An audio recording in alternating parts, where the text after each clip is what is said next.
Network Game of the Week. On tonight is Kyle Wiley, former Kern High Network broadcaster, along with my main man, and I haven't said this in a long time, but my main man, Julian Wilson, who I'm going to take all the credit in the world. I discovered Julian Wilson back in the day at a Stockdale baseball game when Sean Mullins was there. He was recording it, and ever since then we connected. He has been a stable camera guy for the Kern High Network. The football you are seeing panned out is the JV game. It's actually an exciting JV game. So, Julian, if we want to pan in and maybe get this last-second action, a heave and a hoe by number 8. This game has been defined by a Golden Valley pick 6, and that is the difference of the game right now. Game lands incomplete. Golden Valley will take over. About 6 seconds left. Just to let you know, the varsity game usually starts about a half hour after the JV game. And right now, we are still waiting for those Golden Valley Bulldogs bus to pull up. As soon as they get on, they will be ready to rock and roll. We had a little medical event to a JV player on the Porterville High School team. Our thoughts definitely go out to him that he has a speedy recovery. And so we are live here at Granite Hills High School, where I learned today, and in looking at this and in talking with the gracious Porterville Athletic Department, has informed me about some of the things about this field in particular. You see it as the grass turf with the all-weather track. Julian Wilson, a former track and field star himself, along with his daughter Aaliyah Wilson, who is a track star at Stockdale High School, would have loved to have this track. Would you not, my main man Julian? Absolutely shaking his head right now. Beautiful place to be here.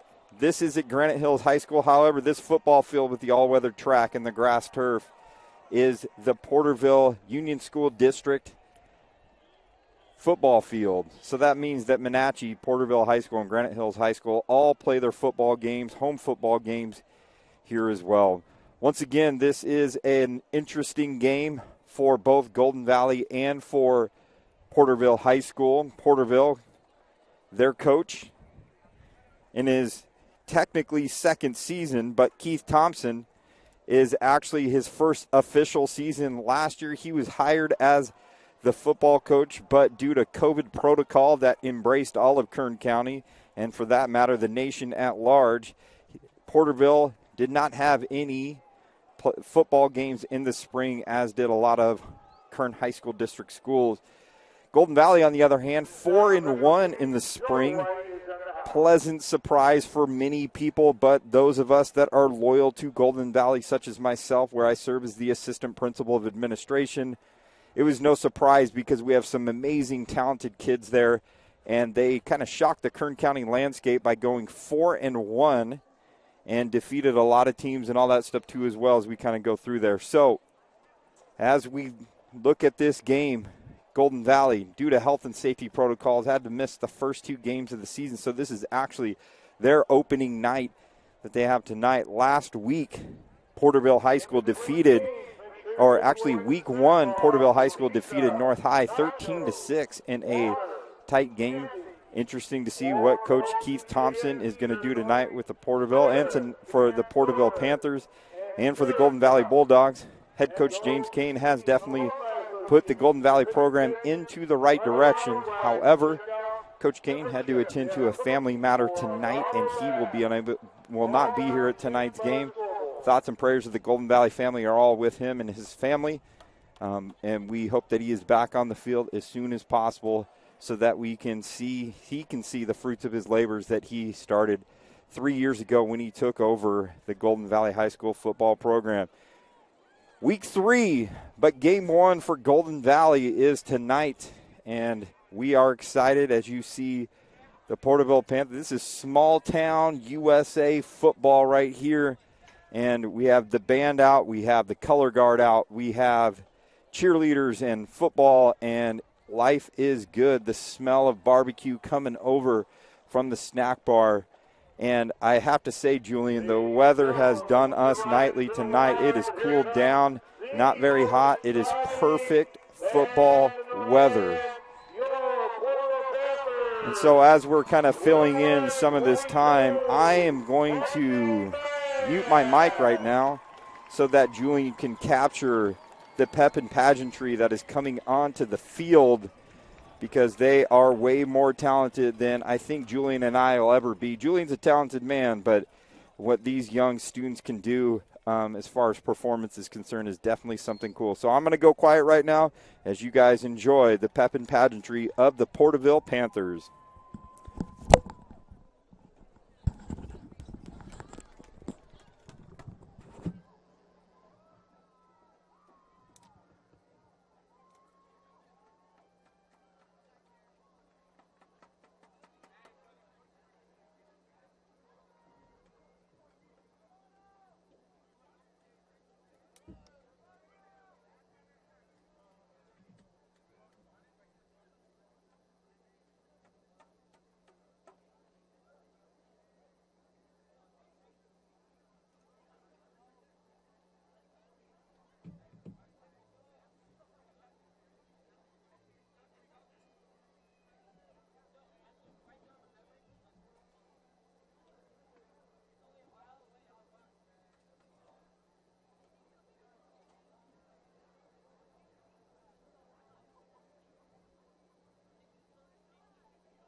And if you're just tuning in right now, we're live from Granite Hills High School, where Porterville Panthers will be hosting the Golden Valley Bulldogs. We thought there was going to be a performance that got on there. I think it's a big trick to us, and they may be starting to march down right now. We're all excited, and then that awkward space of silence definitely crept in on the broadcast. But nonetheless, we have learned here at the Kern Network and working with Julian long enough, we actually clip up some of these performances that we see at schools, and we share them with band directors, color guard, all of that stuff to make sure that they can see the wonderful things that our students do beyond what happens on the football field. There is a lot of preparation, teamwork, you name it, that goes into band, that goes into color guard. See it year in and year out. So you have field competition in the fall, and then in the spring a lot of stuff goes indoors into the gymnasium. So definitely excited to see what Porterville can bring to the table. Julian, my man, you see Porterville Panthers spelled out with the, I believe it is, maybe it's just a spirit squad or someone that's on the band. Someone needs to educate me a little bit more, but you see the green flags a-flying and a little breeze. I also want to take the time, and Julie and I were talking about this earlier, just to the south of us, as we look at some of these mountains. And Julian, if you can pan out a little bit to the south, a little bit to the south and in the mountains, and just south of Porterville, some of the people that are, and that's a great shot right there, Julian, but those mountains and those hills off in the distance that you can maybe vaguely see beyond the gymnasium right there, but that's where a lot of the fires that we've heard about in Lake Isabella and the Kern Valley community, a lot of schools like Ridgeview, South High have pitched in to do their part to help out. Julian and I want to give a shout out to all those first responders. We saw helicopters tonight that were flying over, delivering water to help fight that. Communities devastated and changed, but we want to let you know from the Kern High Network, from Golden Valley High School and the Kern High School District at large, that our thoughts and prayers are with every single one of those families that are facing tragic and dire situations that are going on here. Still do not have the Golden Valley varsity Bulldogs. Hopefully that bus is rolling up anytime soon. That 5, 6 o'clock late traffic, and actually I'm looking off in the distance, I hope, and it appears to be the Golden Valley Bulldogs are going to be coming up right now behind the Porterville Panthers. Football team is making their way through the Porterville tunnel. And I promise to the Porterville fans that are listening out there, I will do my very best to not have a Golden Valley bias. However, when you work there and live right down the street from the high school, it's very, very difficult. But I will do the best I can to make sure that Porterville Panthers are well represented. Good sign that Golden Valley is here. They're going to suit up and get their 20, 30-minute stretch. It actually looks like there's 32 minutes that are on the clock. I promise you I will not be talking this entire time. I'd just like to see high school football, see the Porterville Panthers run onto the field. Julian, you get that shot of the Panthers that are coming out there. The public address announcer does a great job with everything. And here come the Porterville Panthers running out of the tunnel. And what a great feeling for them as they come on to the field. And I don't know the Black Panther's name. Could be the Black Panther. I know he just said the name, a little muffled, trying to listen to everything at one time. It looks like they got the Clemson paw on there, Julian. I don't know how I feel about that, but I think we'll allow it for tonight. Again, we're live at Granite Hills High School. Golden Valley Bulldogs come all the way from Bakersfield. Made the drive over. We're going to play the Porterville Panthers. Band playing in the background. Perfect weather tonight. Actually may put on a sweater, but I don't think so because I'm enjoying this cool breeze that is on there. Julian Wilson on the camera. Kyle Wiley here on the announcing production, putting stuff on our social media. Make sure you follow us on social media. Find the Kern High Network on Twitter, on Instagram, and on Facebook. All the replays for tonight, and yes, there will be replays of the big plays that end up happening, will wind up on the Kern High Network Twitter handle. Just type in the Kern High Network, and you can find it, see all of these plays. And again, as I promised earlier, I will do my very best to the Porterville High School to put some highlights on there for you guys too as well, so that you guys can enjoy that. You can re-watch tonight's game on the Kern High Network, or you can go to goldenvalley.kernhigh.org, re-watch that game. Either way, this game will be memorialized so that you can watch when you're old like Julian and myself and you want to relive your glory days of high school football. This is for those families to go back and re-watch those. We are live. Julian said he's not old. That's disputable right now. But right now what we are going to do is we have some commercials of what the Kern High School District currently is offering students in a wide variety of instructional settings.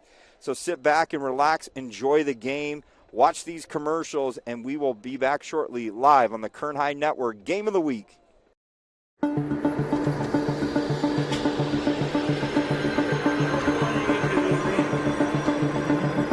It's wicked cool. It's our new aviation class. It gives kids a chance to break into the industry.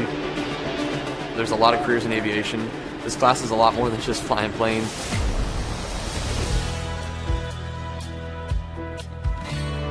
We've learned so much already. We've learned how to take off. We've learned instrument flight rules. It's something everyone can do, I think.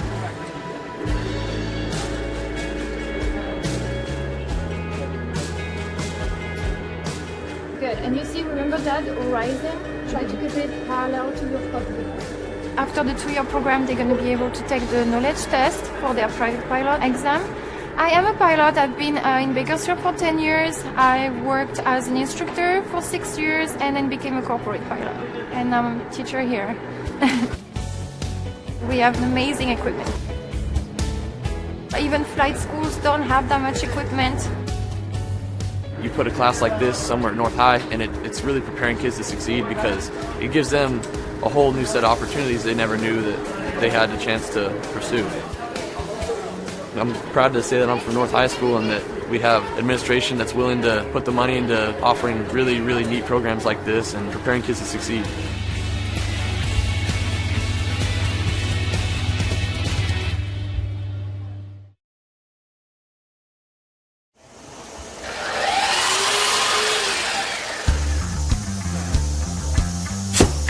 A lot of more hands-on activities, a lot more about woodworking and what to do, how to make a career for myself.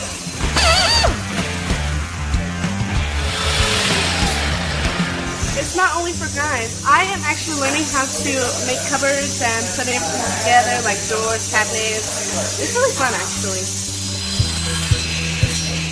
Yeah, well,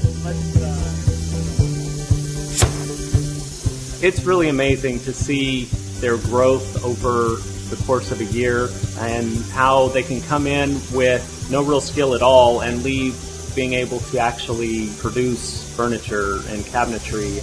Houses need cabinets, businesses. Having a pool of resources or kids that have some knowledge in the industry would be real good.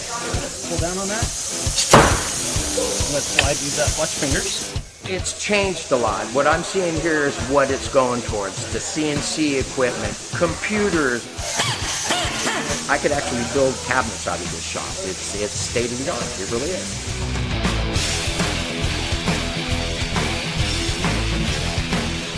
I am constantly looking for students that have been through these programs. It's always nice to have a person that has some experience. It's a lot easier to train. I think we're fortunate in Bakersfield that the Kern High School District has invested in a program like this. I would encourage other businesses to partner up with the Kern High School District like I've done here, because this really shows you what can be done if business comes together with the Kern High School District.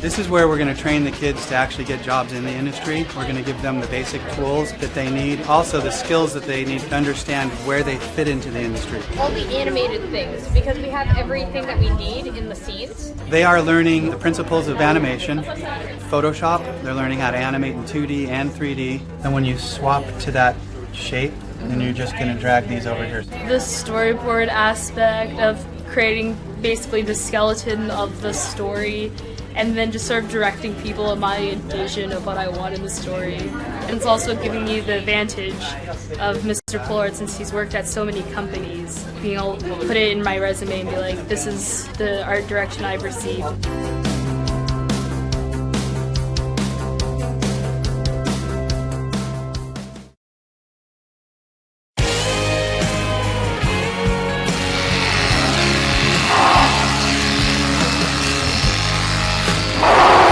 I was shearing my lamb for fair.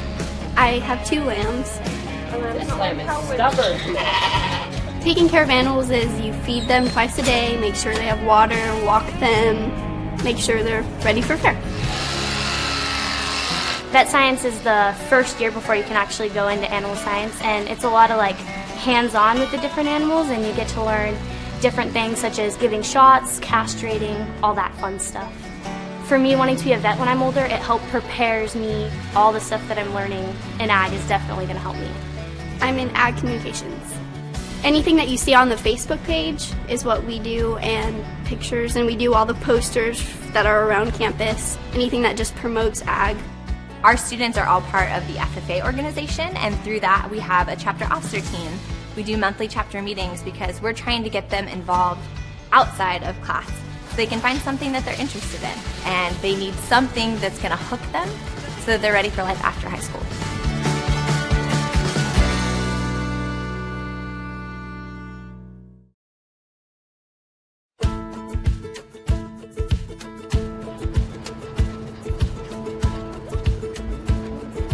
In animal care, the students learn a variety of things, whether it's tools or terms. In the veterinary field, they learn about the skeletal systems, animal nutrition, the housing, how to properly care for them. They also have the opportunity in the spring to actually go work at a veterinary hospital or at an animal shelter or a grooming salon. Animal restraint, weight and temperature, pulse, respiration, all of that I learned here. They take a state certified test, and if they pass, they become a certified vet assistant right out of high school. It's always hands-on, and so I think that's what really helps us is that we're not just getting it from a textbook, we're actually doing these things, and we're actually practicing these things that we'll be doing in our future careers.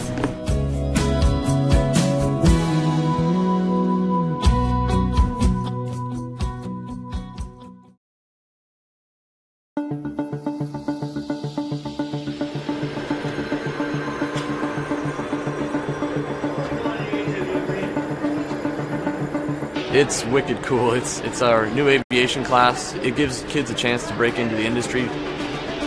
There's a lot of careers in aviation. This class is a lot more than just flying planes.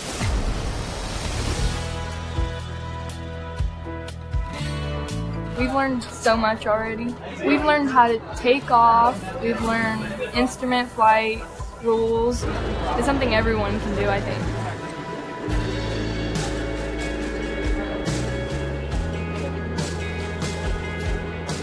Good. And you see, remember that horizon? Try to keep it parallel to your cockpit. After the 2-year program, they're going to be able to take the knowledge test for their private pilot exam.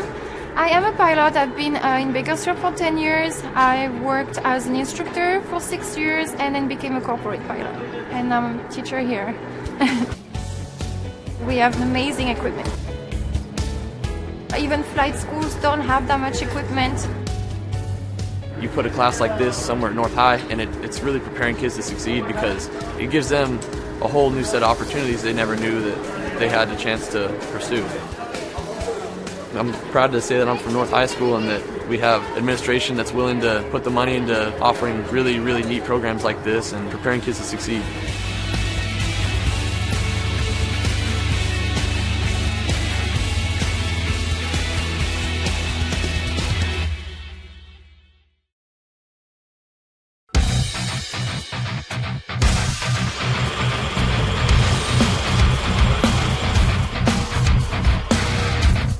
We're in manufacturing engineering. We design parts, 3D parts, 2D parts, we create assemblies. It's helping me get training in all of this stuff, like the computer programs that we have here, the machines that we have here. We learn a lot of math in here, mostly geometry and fractions, because I love math. That's why I'm in this class. Mr. Lem, he's a great instructor. So the problem is this piece itself. He really goes hands-on with us. He helps us as much as we can. We've learned a lot from him. Right now we're supplying students that are skilled in the safety, basic operation of machine work, and then they also leave with some soft skills. They understand they have to be on time. They understand that they have to get up and talk to people. Most of them are walking out of here with a solid foundation in the entry level of a trade. They can have a job anywhere they go because they have a basic understanding of what it's going to take to put products out that people are going to use. Hopefully this is a good career for me. You know, end up doing something good, have a good life, and make some money.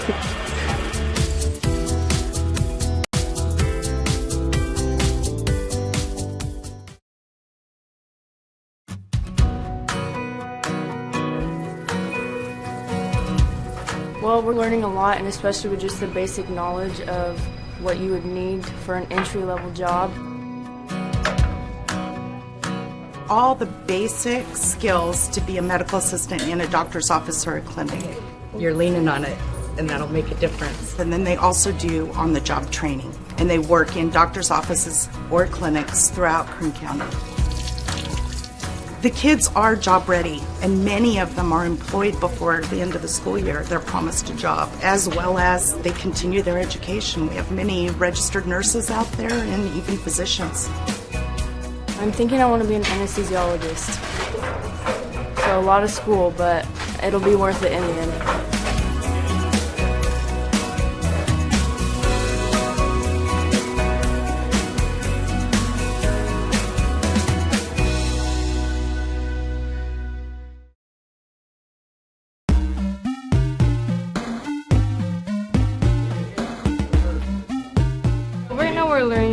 different roles, what a game designer is, what they do, and how video games are made, and how to deconstruct them.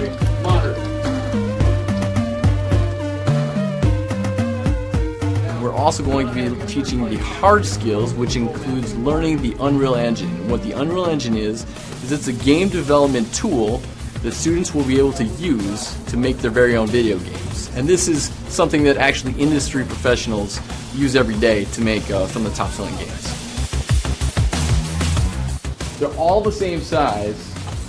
You're all on the same plane. There's no undulating terrain or anything like that. Our instructor, he's really amazing. He encourages everybody. He's really fun, and he makes learning fun. So they've got top-of-the-line computers here, and they're set up to excel. I would be surprised if other students their age coming out of high school would have anywhere near the level of expertise that these guys are going to have.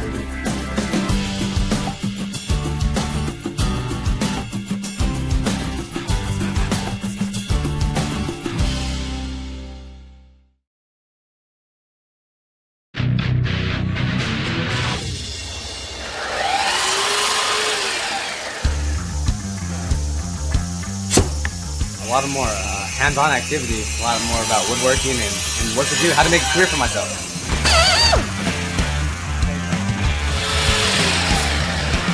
It's not only for guys. I am actually learning how to make cupboards and put everything together, like doors, cabinets. It's really fun, actually.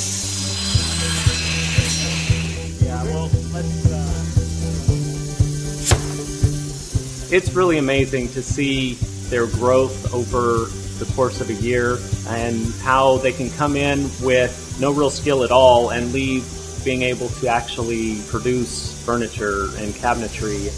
Houses need cabinets, businesses having a pool of resources or kids that have some knowledge in the industry would be real good. Pull down on that.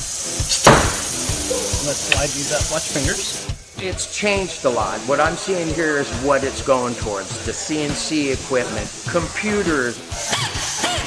I could actually build cabinets out of this shop. It's state of the art. It really is.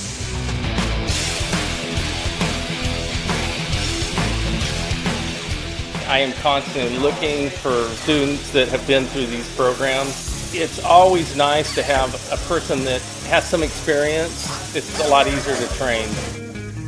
I think we're fortunate in Bakersfield that the Kern High School District has invested in a program like this. I would encourage other businesses to partner up with the Kern High School District like I've done here, because this really shows you what can be done if business comes together with the Kern High School District.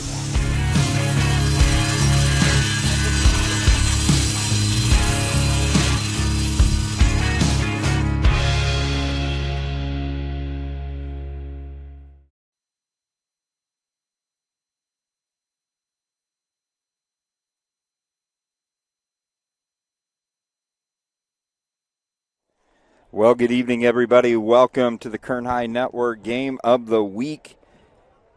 This is Kyle Wiley, assistant principal, former Kern High Network broadcaster, live tonight at Granite Hills High School, Jacob Rankin Stadium, where the Golden Valley Bulldogs are playing in their first game of the 2021 football season due to health and safety protocols. They had to take a little pause in weeks 1 and week 2. Golden Valley actually had a bye week in game 3. And like a lot of athletic directors across California, the central section in particular, when those emails go out looking for anyone to have a game, those athletic directors, some of them did make up some of those games because of health and safety protocols, pick up those games. And lo and behold, Porterville sent an email out. The athletic director at Golden Valley High School, Robert Haskell, jumped at the chance just to have games for these seniors in particular, some of them having their last season, and they want to get the most, get those highlights as well. Porterville has been so gracious, has helped us out, has this nice table set up, press box here at Jacob Rankin Stadium. As I mentioned earlier, Porterville Union School District has one football field that services Menachie High School, Porterville High School, and Granite Hills High School, and they all play on this And Julian and I were talking about this earlier. This is a gorgeous field that is here. All-weather track, grass, turf. Definitely a fun experience for both teams. Golden Valley hit that Kern County traffic and was a little late getting over here. And no one's fault to blame or anything like that as well. A lot going on across Kern County.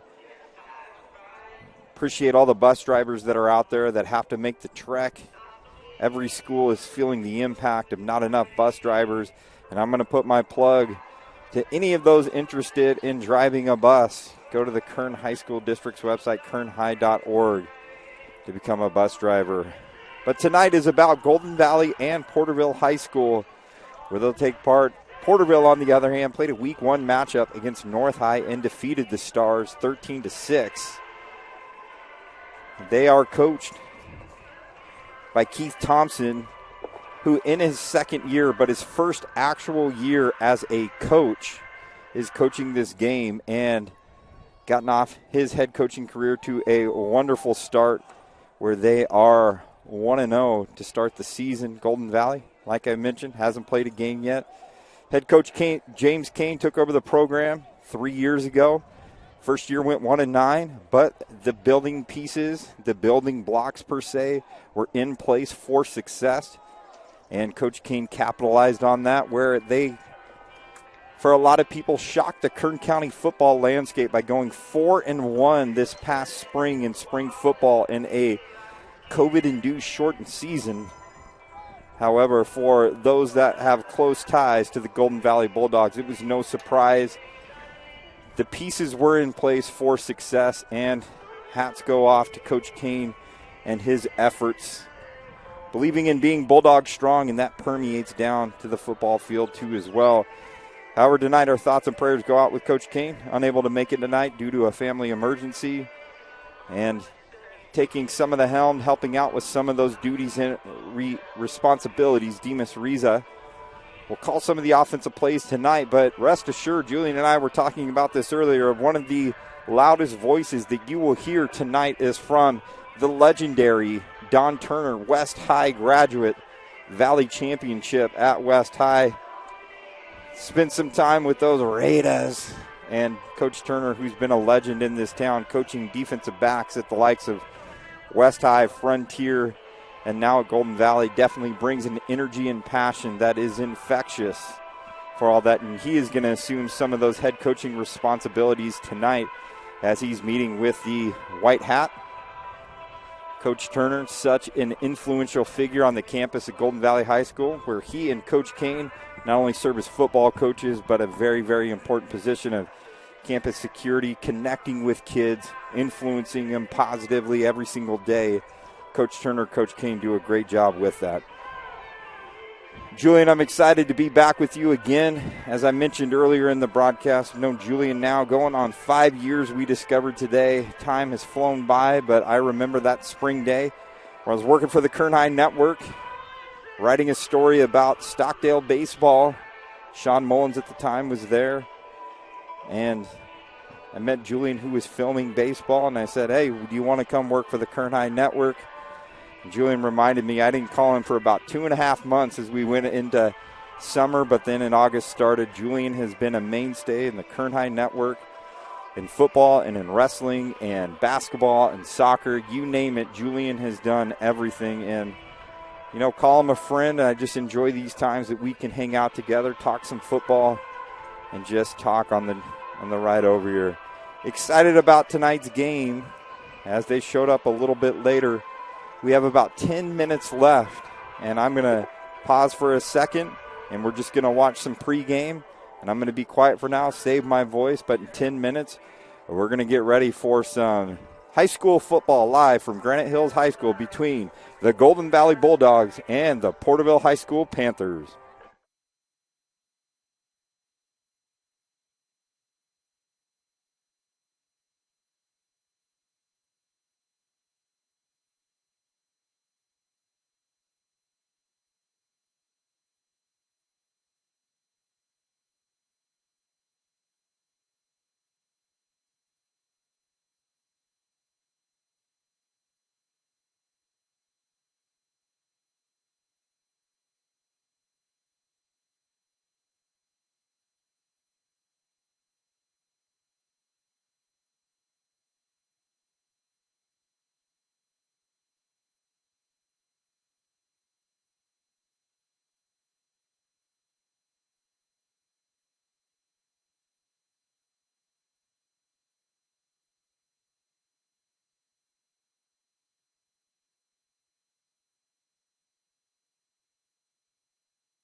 Well, welcome back to the broadcast tonight. Kern High Network Game of the Week between the Porterville Panthers and the Golden Valley Bulldogs.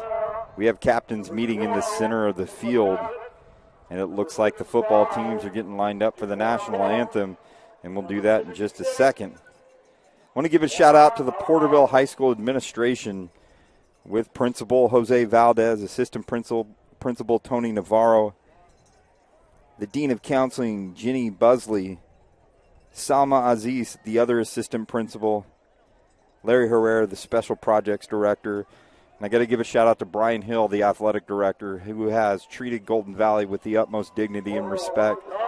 Got to give them a shout out. Also want to give a shout out to the Golden Valley administration, Principal Paul Hellman, Assistant Principal of Instruction Jerry Antoine, our Dean of Student Behavior and Supports. We have two of them, Michelle Gearhart and Jennifer Webb, as well as our Activities Director, Valerie Black, our Athletic Director, who's done a great job navigating and managing the stresses of COVID, guidelines and protocols. Robert Haskell does a phenomenal job helping the Bulldogs out. We're going to pause just a second. Again, we got about a minute 52 left to go. It's counting down, but we're going to pause for the national anthem.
And a shout out to the Porterville High School band, did a great job in their rendition of the national anthem. I also want to give a shout out to the Kern High School District Administration that has really supported this from the very, very beginning. We got to recognize our superintendent, Dr. Brian Schaefer, who has been behind the Kern High Network from day one, has really kind of led that charge and supported us all the way from the beginning. But the brainchild behind this, who approached me in 2015, said, Kyle, I have this vision of creating the ESPN for the Kern High School District, and that is Stan Green. And Stan has been so innovative in his years throughout the Kern High School District of recognizing students and student athletes, from the Kern High School District Peak Awards to Livestream to the KHSD Achieve magazine. Stan Green has done an amazing job and has hired phenomenal people such as current coordinator Javier Valdez, who's done a great job helping with the promotional side of things. And as you see illuminated across the top left of our screen, Valley Strong Credit Union has been a big financial supporter to help pay for broadcasts and stuff so that kids can be recognized. Pick up a KHSD Achieve magazine at any Valley Strong. Looks like Golden Valley will be receiving, and the ball quickly goes out to number 2, but it is muffed right off the bat, and people are pointing in every direction. That was Arturo Rangel struggling with that early on, but it appears that Golden Valley has recovered it about the 25-yard line where they will start this drive. Excited to be here tonight. Perfect weather. And we may see this often for the Bulldogs, this being their first competition against someone that isn't from Golden Valley. And sometimes the injuries, as we are stopping for an injury timeout, as Porterville is huddling for their defense, sometimes that first game jitter, you try to get it out during during those scrimmages and things like that as well. But number 23, actually it's number 22, Arnulfo Leon, appears to be okay and get up. Golden Valley, a lot different quarterback this year is Rafael Valderrama. We'll see how he does, replacing Markel Bruley, who had been a staple at the quarterback position. Coming to the near side, number 12, Nicholas Abbott, who is a big play threat anytime he gets the ball. But the Bulldogs will start on their 25. The ball is quickly handed off. And quickly, number 24, Tyjon Jones, is met for a very, very marginal gain. Demas Riza on the call tonight, calling the plays for the Bulldogs on the offensive side of the ball. Start with a short dive.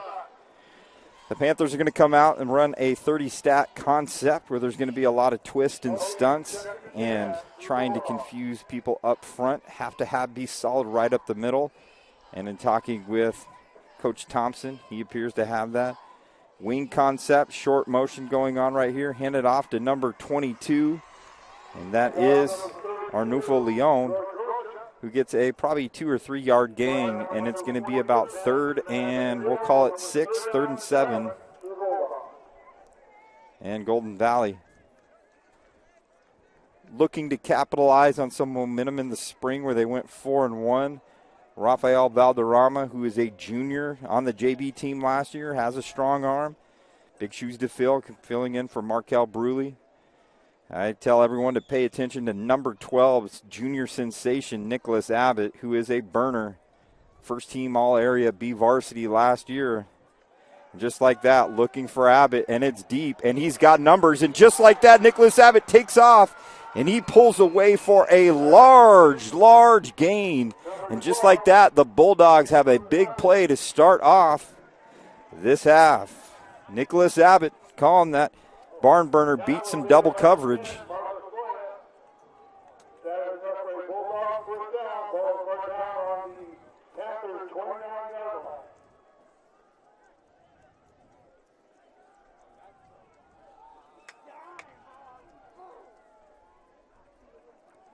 And sometimes I get a little quiet because I am going to Twitter, Kern High Network Twitter page.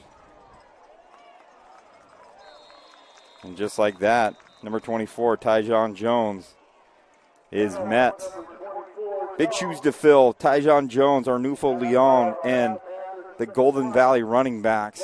Isaiah Coronado was the Mr. Everything running back for the Bulldogs the past few seasons, rushing for 600-700 yards in just 5 games. Exploded onto the scene, been a staple. Overall, great kid. See how they respond. Again, inside handoff, a little kind of counter play. Number 32, George Rocha. And just like that, back to 3rd and 5, 3rd and 6. Let's see if Rafael Valderrama tries to spot number 12 again. Wonder if the Porterville Panthers are going to make sure that they have enough protection and enough help over the top on Nicholas Abbott. There goes Valderrama under center again, making sure that Rocha is lined up in the right spot in the wing. Valderrama drop back 3 steps, slant, almost picked off by number 10. That's Marcos Loya, and Marcos Loya is one of the highlight players on the Porterville Panthers. Coach Thompson loves what he brings to the table as a senior. He's a leader on campus and all that stuff too as well, so almost a big-time play right there by Marcus Loya. Rafael Valderrama is still getting those kinks out. Hasn't looked completely comfortable in the pocket, but hey, first varsity game, a little bit of jitters.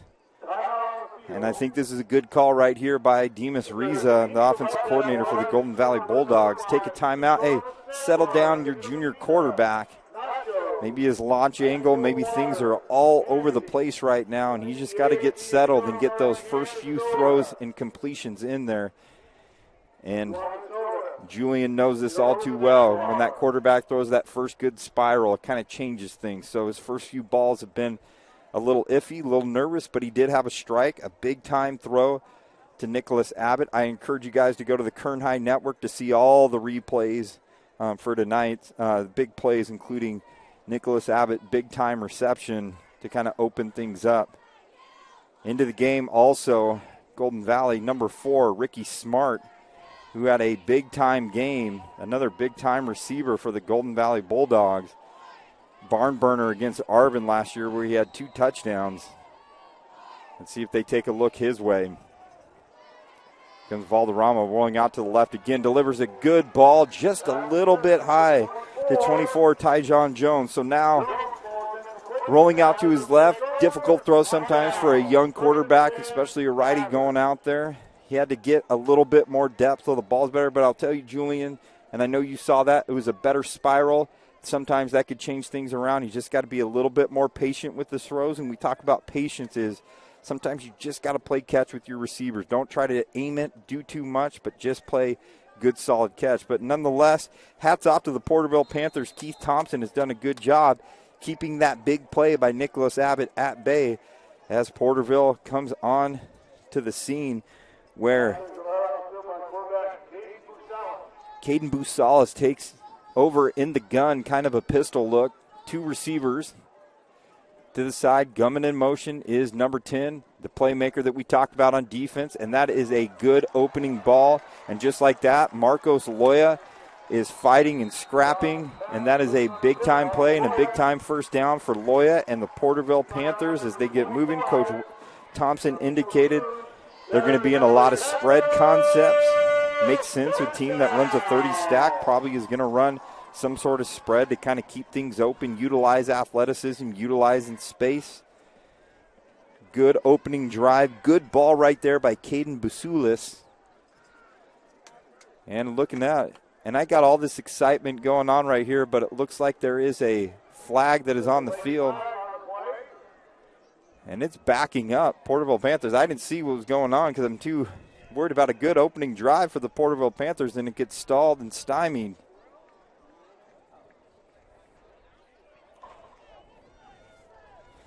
They break the huddle, but the white hat is still on the sidelines. They can't do anything till the white hat says it's good. White hat, they're still going. But the white hat is on the sidelines with the chain gang trying to figure out what the heck is going on.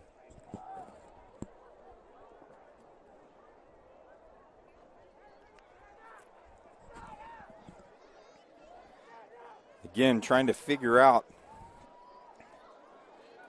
And for a team that wants to run spread, for a team that wants to throw the ball around a little bit, makes it difficult.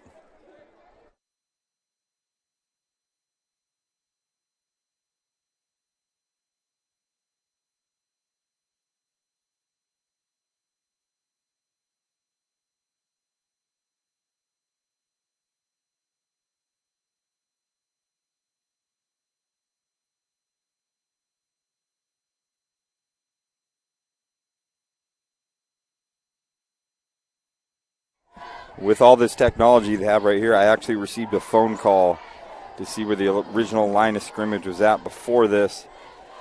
Our inability right now to go back and do replays, we have a great setup right here, but when you're announcing and doing all this stuff, it's just unfortunate. But they're trying to get it figured out right now where the original line of scrimmage is. I believe it was the 26. They're placing it on the 25, but this early in the game. I think teams are trying to figure things out, get those. Could be the first time that Porterville is hosting Golden Valley, the first game, trying to get some of those game one. Get some of those game one kinks out, and I say game one, but it's actually week 3, and this is Porterville's second game and Golden Valley's first game.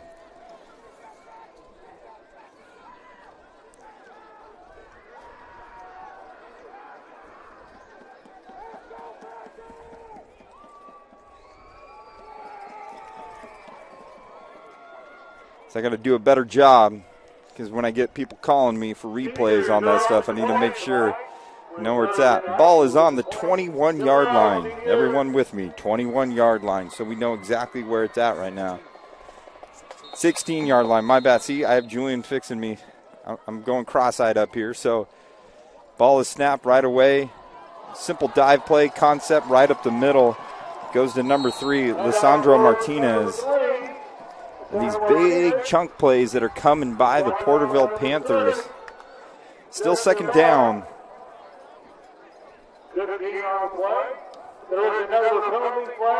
There is a penalty flag down there trying to figure out what it is. They're going to waive that.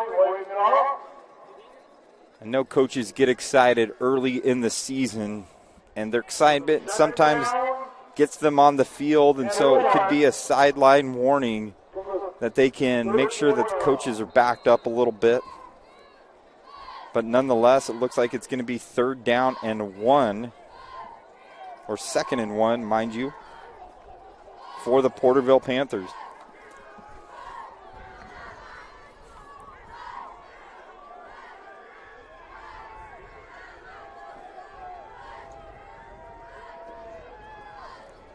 And in an offset eye, number 8, Caden Basulis.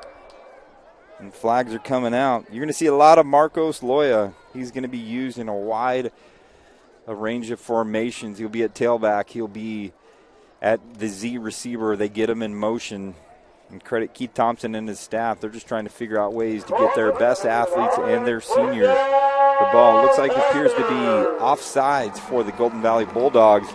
So the Porterville Panthers, they've actually been moving the ball pretty well, pretty big up front that you can see. So Golden Valley also losing the likes of Tommy Struggs, who was an anchor on the defensive line last year. So very curious to see how teams respond. Again, going in that offset eye with Loya as the tailback. And Loya coming downhill, and he gets ahead of steam, but a nice tackle right there. Appears to be number 1, Nathan Abbott. So you got Nathan and you have Nick Abbott.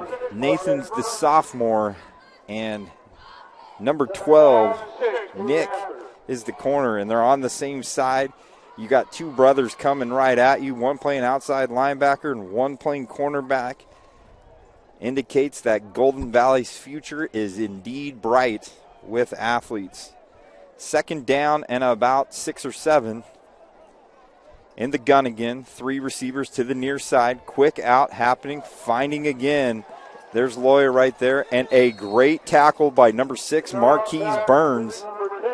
And that is a big-time play because Loya, their best player, kept it down to a marginal 1 or 2 gain.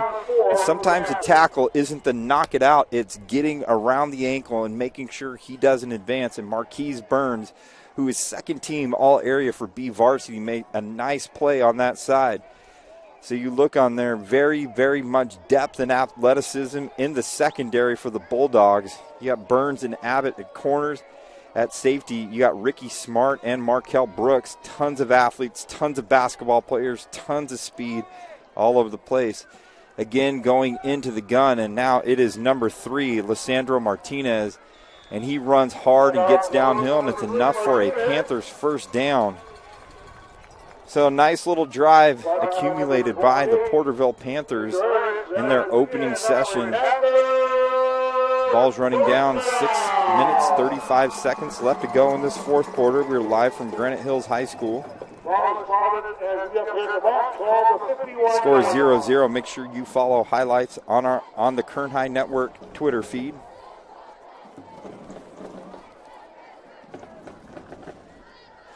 Two receivers to the near side. Single receiver in the backfield. Got a tight end. Actually going to make it trips to this side. Rolling out another good ball. Finds that nice soft pocket in there.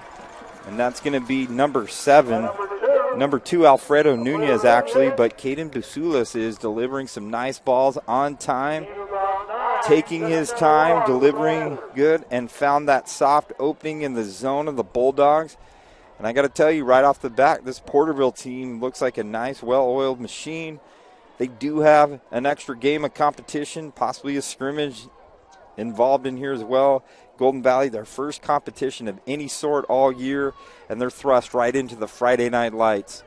Back to the gun, a little movement right up front, and that's going to be a false start, it appears. But you never know what goes on there, and it looks like it indeed is going to be a false start. It's going to be a 5-yard penalty. A lot of flags thrown on this have kind of stymied this Porterville offense. I can only imagine that Coach Thompson just hopes that we can clean up some of these penalties, because if he cleans up those penalties, the drives and the moves and the spread tends to work a lot better with that. So nonetheless, it backs them up to about 2nd and 6, 2nd and 7.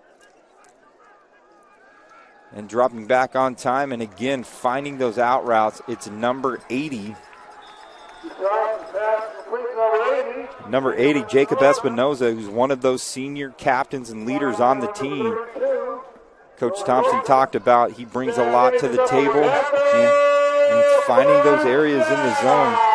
So a lot of time these spread teams are going to run these kind of, they call them rub plays, pick plays, things like that, that they are going to have combination routes that go on there, and they're going to try and find those soft areas in the spaces that are provided to them. And when you have a confident quarterback like you see with Caden Basulis, he's delivering strikes, and he's doing a great job moving this Panther offense.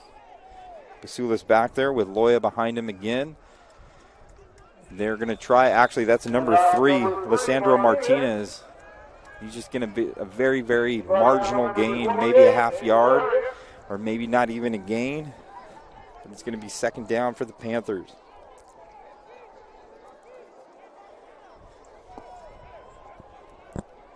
Again, Keith Thompson, head coach of the Porterville Panthers, has to be excited about this year.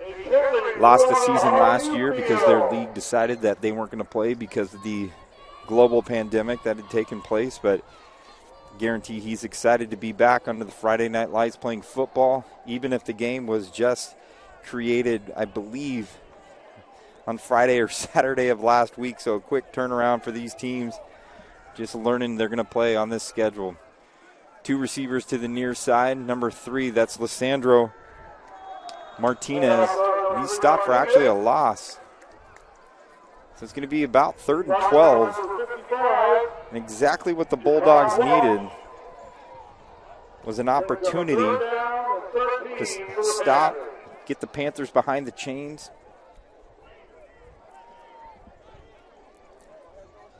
See what the Bulldogs can do. See if the Panthers can keep this impressive drive that has consumed a lot of game clock. 3 receivers to the near side. Basulis, who has played a good game, going to find probably that soft opening in the zone, looking for it right now. And it is picked off by number 7, Markel Brooks. Markel Brooks with a big-time interception.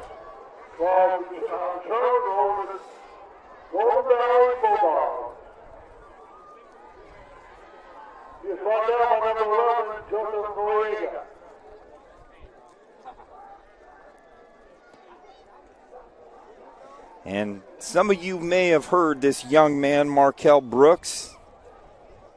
Double-double machine in basketball, one of the elite dunkers for the Bulldogs.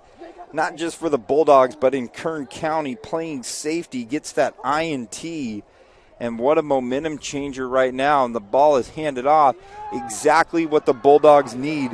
Where it goes to number 2, Arturo Rangel, and he rumbles, bumbles, stumbles for a big-time run. Momentum now is all with the Bulldogs.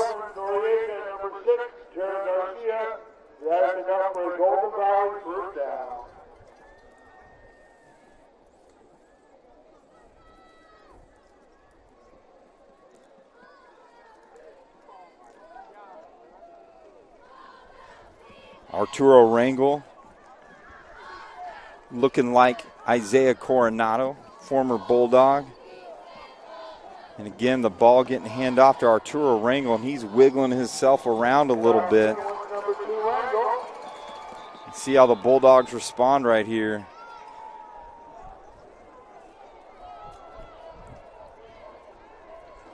And the refs have called time.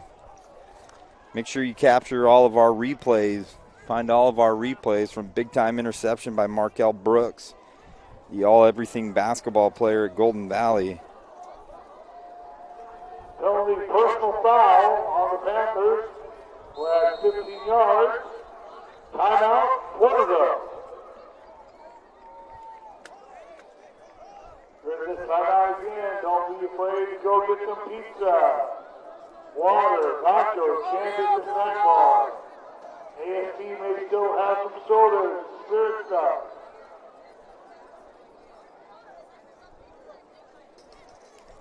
I'm hoping the Kern line by entertain us in a minute. We'd love to hear the Once Kern again, this is line. the Kern High Network Game of the Week. You can find highlights and replays on both Golden Valley's Twitter handle and the Kern High Network Twitter handle.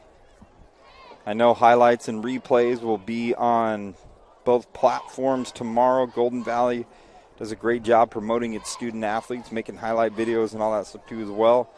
I'm sure we'll see some of those. The Bulldogs have gotten off to a great start behind some impressive running from Arturo Rangel. And a nice interception by the basketball sensation and superstar Markel Brooks.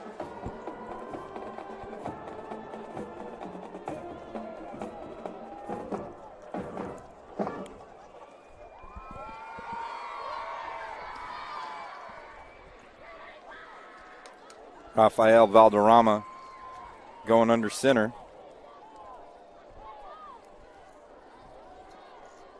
Looks like a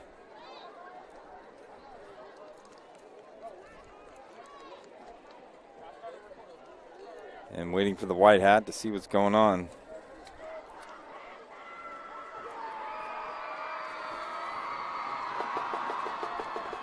Excitement of high school football. I know the Golden Valley community, they're going to unbalance with a wing on the right side, trying to get downhill. Little fullback dive, get behind.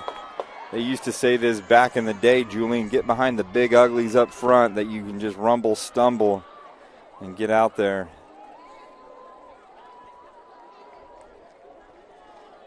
And we got some massive individuals that are out there for the Golden Valley Bulldogs. Big number 77, Adrian Coleman, is not a small individual out there, and he's just a sophomore. But number 2 is met in the backfield, and a nice play. And it looks like trying to get a number out here, number 34. And that is Alex Chavez with a nice tackle on Arturo Rangel in the backfield. So Golden Valley had some momentum going on right here. We're back into third down territory, 3rd and 9. Could be 4 down territory just looking at it.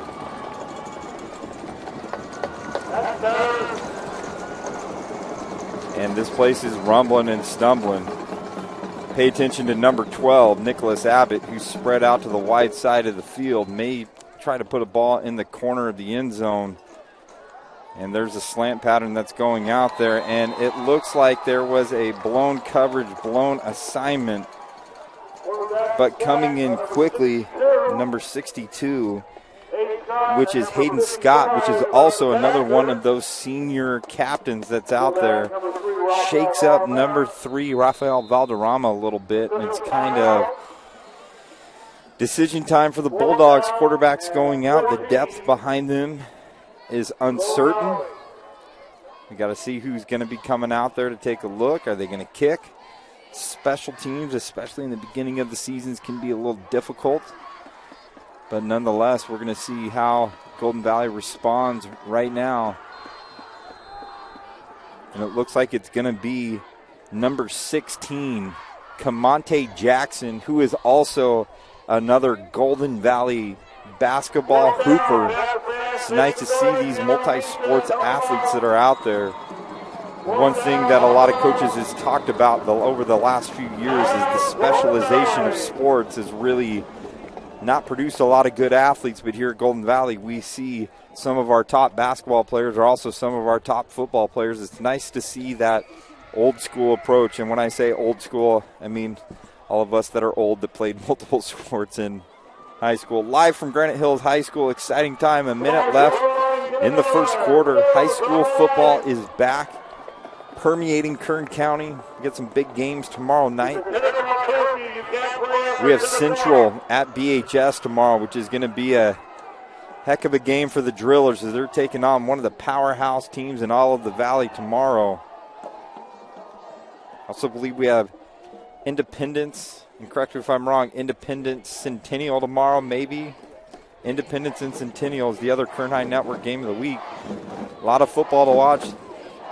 3 receivers bunched to the near side. You got quad coverage. Camonte Jackson back in the gun. Catches it. Looking for Ricardo Smart, and he delivers. Pretty accurate, pretty hard ball that goes on there, but the ball winds up incomplete. Backup quarterback coming right into the game. A little nervous. Hey, let her rip. Let it fire. He had a nice little ball that on there. Brings a different element to the game. We hope that Rafael Valderrama is okay. But Camonte Jackson can bring some athleticism to the quarterback position. See how the Bulldogs respond. Nonetheless, Porterville High School gets the ball on downs. And we're going to go back to number 8, Caden Basulis. I apologize if I butchered that last name. No harm intended.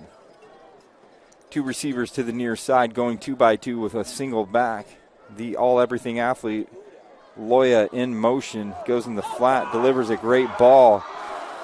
Just barely overshoots number 11, Joseph Noriega, who is also another one of those senior captains that Keith Thompson is high on. A lot of these seniors have already kind of left their imprint, and I'll tell you, Noriega had a step. But Basulis just barely missed it, just out of the outstretched arms of Noriega. 2nd down for the Panthers.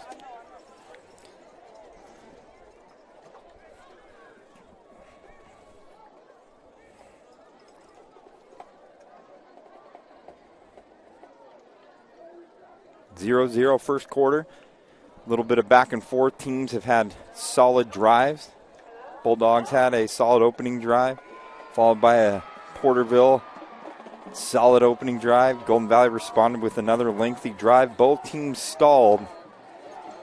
Basulis uncertain where to go, and there's a lot of confusions, and a whole lot of Bulldogs are able to capitalize on the mishaps of the Porterville Panthers. But it's going to be 3rd and long. Definitely something Coach Thompson doesn't want to be behind. But we got Coach Don Turner and his brother running the defense, bringing all that experience in there. Life's pretty good for the Bulldogs. 3rd down, 13 for the Panthers. That looks like it'll be the end of the first quarter, with the score, as we say in football, 0-0. And the quarter ends 0-0. So at the end of the first quarter, we're going to take just a little bit of break. I'm just going to mute the mic. Going to keep the camera panned onto the field. But at the end of the first quarter, Golden Valley 0, Porterville 0.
And here we go to start the second quarter, where Porterville, it's going to be 3rd and long.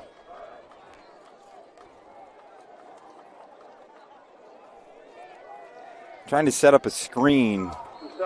Ball appeared to be tipped. Just out of the hands of Jarrett Garcia, number 6. It's going to be 4th down, deep in Porterville's territory. Both teams a little sloppy in the first quarter. Had some bright moments. where they drove the ball down, but just seemed, when it got into kind of that red zone-ish area, stymied a little bit. 4th down, Porterville going to be looking to punt. Again, getting those first game jitters out. Ooh, almost blocked. And what an effort by number 25, Gavino Cruz. Almost had that block. And that would have been a big-time play for the Bulldogs.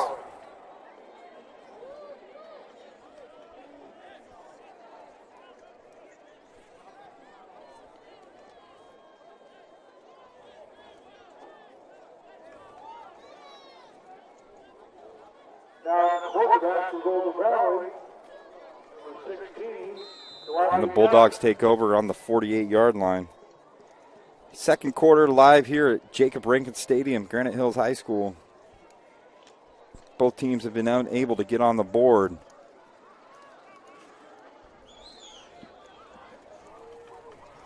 Bulldogs get under center with Camonte Jackson. And almost instantly, number 24, Tyjon Jones, is met by a slew of Panthers in the backfield.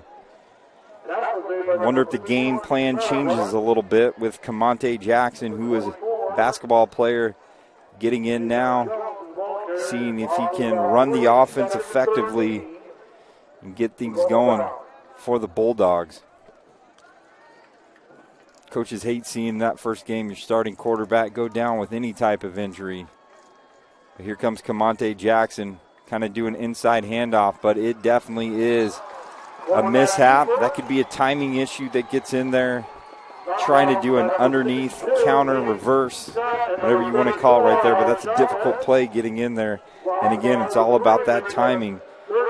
Great job. We give a shout out to number 62. That's Scott Hayden, one of those senior leaders, definitely blew up that play. Stymied the Golden Valley Bulldogs. So it's 3rd and long, backup quarterback in, Camonte Jackson. See what plays they have dialed up. Coming near side, Nicholas Abbott.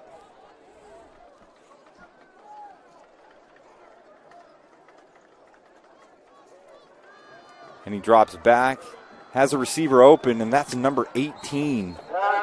And that was a difficult throw, but that's Larry Allen right there. And zips it in there on kind of a wheel route. And it looks like the Bulldogs put themselves in a manageable position right now.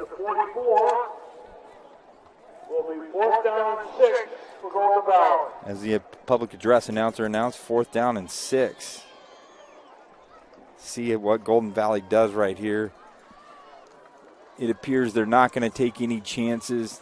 Maybe want to try and get a big play on defense. Pin back the Panthers. Let's see how they respond. You got your punt team running in and out. 9 minutes, 34 seconds and counting.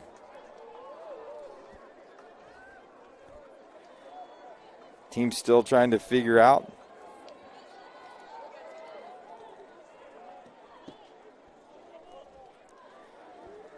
I apologize, just want to be on air. I've been told that the interception may not have been Markel Brooks. Said it was Nathan Abbott. The 1s and the 7s look a little different. So I want to make sure to correct that. It's wrong on Twitter. I'll apologize. We can fix that. The punt actually rolls down to the 18-yard line where the Porterville Panthers will take over. 9 minutes and 1 second left to go in the first half in the second quarter, where this has been a back-and-forth game with either team having that big play, that big spark to go on there. On the minds of all the Golden Valley fans is number 3, Rafael Valderrama. What's his status? Seeing how Camonte Jackson, who's actually delivered, showed an impressive arm, nice little rocket arm, and good completion to Larry Allen. See how he responds as the quarterback may be going forward for the remainder of this game. Nonetheless, back in the gun, handing the ball off to the playmaker, putting his hat down. That is number 10, Marcos Loya. Puts his hat down and isn't afraid to get physical out there. And I believe that is number 1. I think I'm getting this right this time. I think that is number 1. Nathan Abbott making a big-time play. It's always fun to be on the same side of the field as your brother. 2 Abbott brothers occupy the outside area on the near side of the field, number 1 and number 12. Ball handed off to number 6, but quickly dragged down by number 56. But Jarrett Garcia is brought down by number 56, Xavier Villalobos, in a nice little play that had the potential to be a big play for the Panthers, but just is reduced to a 4-yard gain.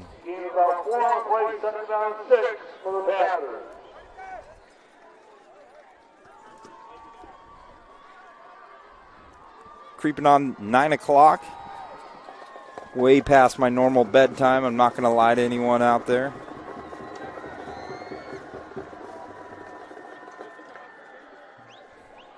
Porterville Panthers come out. Caden Basulius had a pretty good game so far. Made some pretty comfortable throws.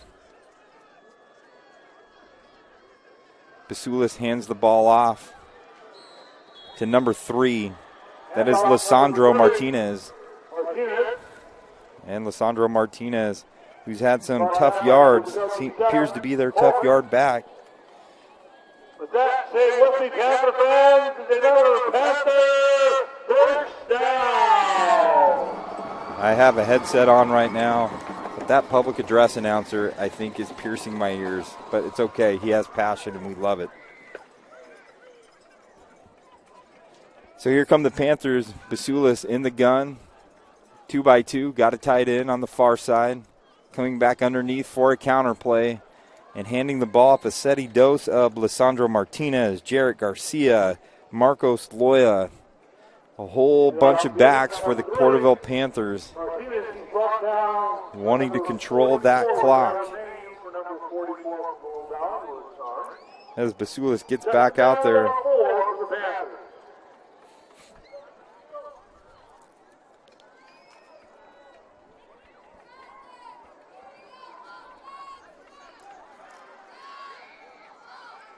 Basulis going 2x2 with the tight end to the near side. Fakes the handoff, little play action, but is met big time play by the Bulldogs. And that is going to be number 55 flexing the gun. And that is Jaquan Welch with a big time play for the Bulldogs.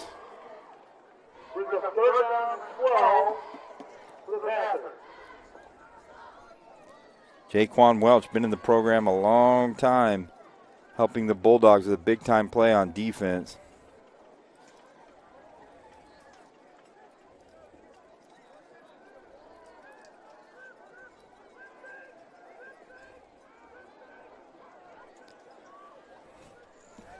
Third down and long. Basulis, 3 receivers to the near side. 1 running back off to his left as well. Looks like a designed run. Spread him out to run the ball. And that's going to be number 28, Angel Arias, who had a big-time spring for the Bulldogs. One of those athletic linebackers that the Golden Valley coaching staff relied on.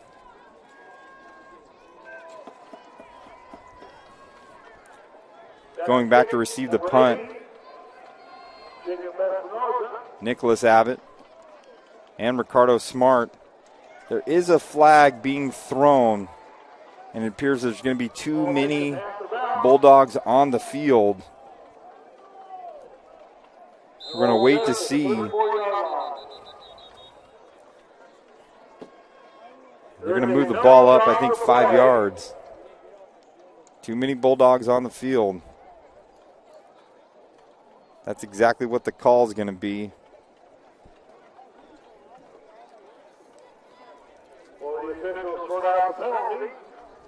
Trying to sort it out right now. White Hat's going to see. Transportation problem. Time limit. The band will not be able to perform at halftime tonight. They have to leave before halftime due to transportation. And one of the issues now that's going on, transportation issues that have hit across Kern County. kind of a 9:30 moratorium. No band at the halftime. One of the tough things to look at. Public address announcer indicated that the Panther Band is the best band in the land, but I have a strong case that the Bulldog Brigade is equally, if not better. That's just saying. I know I'm giving that bias. I told the Porterville fans listening that I wouldn't give a bias, but I'm giving a bias with our band and our color guard. So there you go. Wish I could see the Panther Band. I can't even make a judgment call on that. I haven't seen them go. Nonetheless, here we go, 4th down. They're going to mark off 5 yards. Too many Bulldogs on the field. You could see in the previous play you had linemen running off the field as the ball was snapped, punted. And it's always interesting in cases like this.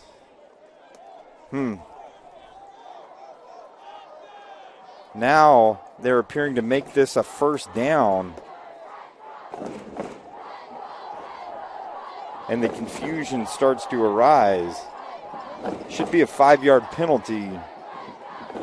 But now it's being explained to why it is becoming a 1st down. We just simply don't know. If there's a rule change that's out there that makes that a 10-yard penalty, I don't know. This is brand new to me. We just hope they get the call correct. After sorting everything out, it appears the penalty will give the Panthers a 1st down. And Julian, I know I have the bias, but that is a weird call right there, but I don't understand how that became a 1st down. But I'm up here in the booth, just a spectator looking down, but I don't understand how that was a 1st down. May need that explained to us a little bit later on. Nonetheless, Panthers have it on a 1st down, and again, it's Angel Arias that is right there in the mix, making a tackle. And big number 77. And ladies and gentlemen, you see big number 77, Adrian Coleman. Just a sophomore. Just a sophomore. Right there in the mix, doing his thing. Showing that size that's up front for the Golden Valley Bulldogs. 2nd down and 10.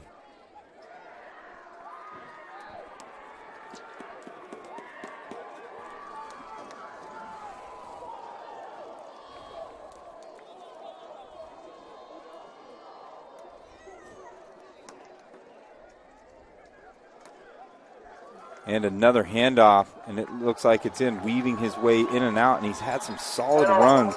Number 3, Lissandro Martinez, has done a good job weaving his way in and out of Bulldogs. He's running tough downhill. But it's going to be a Panther 1st down. 4 minutes, 4 seconds left to go in the 2nd quarter. This wonderful field, can't talk about it enough. Porterville has done this right out here. Nice grass turf, all-weather track, beautiful facility.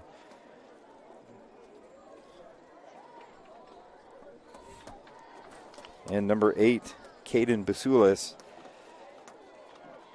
gets the call.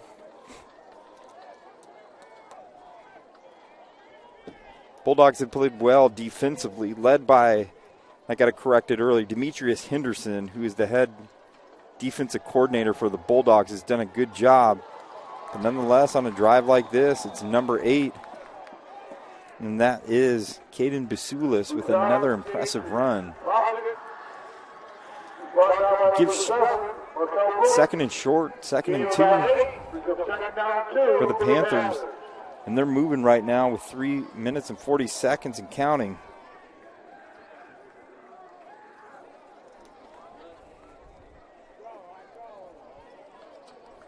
Interesting call on 4th down. Too many men on the field. Gave 10 yards instead of 5. Has kept this Panther drive alive. Tight end flexes over to the far side, 2-by-2. Single running back behind him. Basulis hands it off, and again, I believe that's number 3. That's Lissandro Martinez, who's done a good job running downhill in this 2nd quarter. And he rolls that is a Panther 1st down. Nearing the 3-minute mark right now. Golden Valley is causing a necessary timeout right now. Got to give a shout out to our Kern High Network #1 sponsor, Valley Strong Credit Union. They have been with us when they were Kern Schools Federal Credit Union and then made the change to Valley Strong. You go to any location, you see the Kern High Network all over the place, the KHSD Achieve magazine.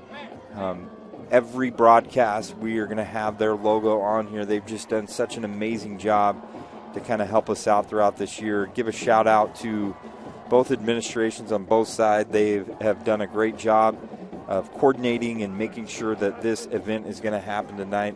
Special shout out to Stan Green, Javier Valdez, and the rest of the office, and the newly hired John Rose, who is helping out as an administrator in that office as well. He brings a wealth of knowledge in the world of athletics to really help solidify an already strong team. So everyone at the Kern High Network does an amazing job supporting students and helping, all students in the Kern High School District.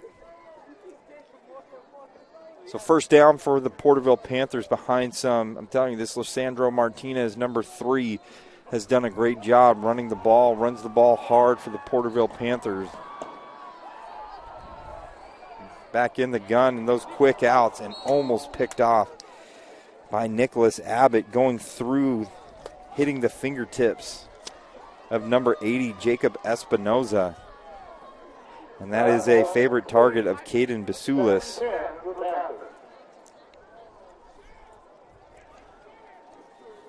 Second down and 10. What a great game. Low scoring.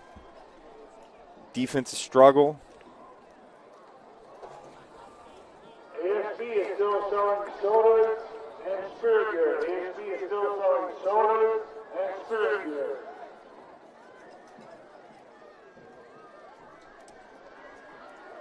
And again, handing the ball off to number 3, Lissandro Martinez. Met by a slew of Bulldogs. I will say, when the Bulldogs have had their backs up against the wall a little bit, getting into these red zone areas, Demetrius Henderson has done a great job of dialing in the right defense. Got some big boys up front, but it's complemented with some athletic linebackers. The likes of Nathan Abbott that's out there. Angel Arias is out there. You have some experienced backs that are helping out, doing a great job for those Bulldogs. Curtis Johnson out there doing his thing, making sure guys are lined up in the right spot. 2x2.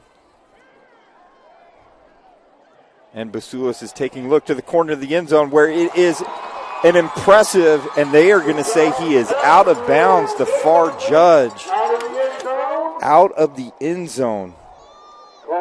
Getting ready to call that Kern High Network touchdown. And just like that, what a ball and what an effort from Noriega, and a ball from Basulis. But man, that was oh so close.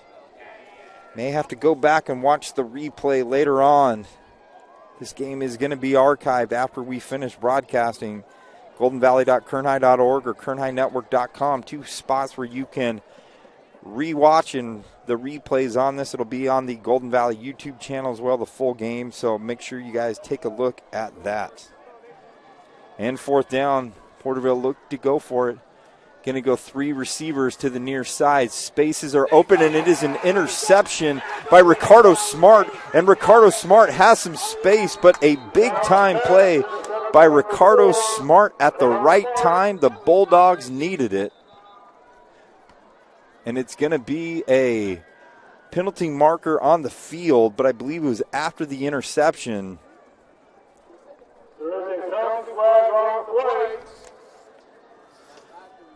We'll see what it is.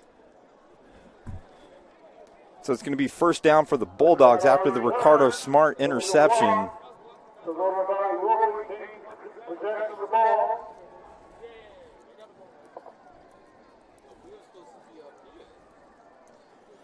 Ricardo Smart, right place at the right time, read it perfectly. Going to push the Bulldogs back a little bit, but when they needed a big play, the coverage was dialed up perfectly. And Ricardo Smart Bulldogs looking for a big play, and they were able to find it.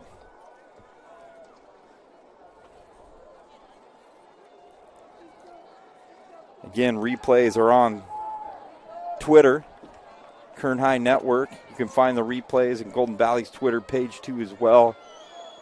Camonte Jackson snapping the ball. Bulldog on the field. It's difficult as a quarterback.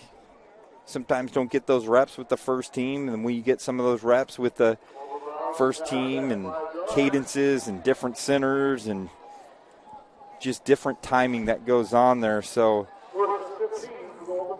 kind of changed. So it depends on what the call is, because they announced 1st and 15.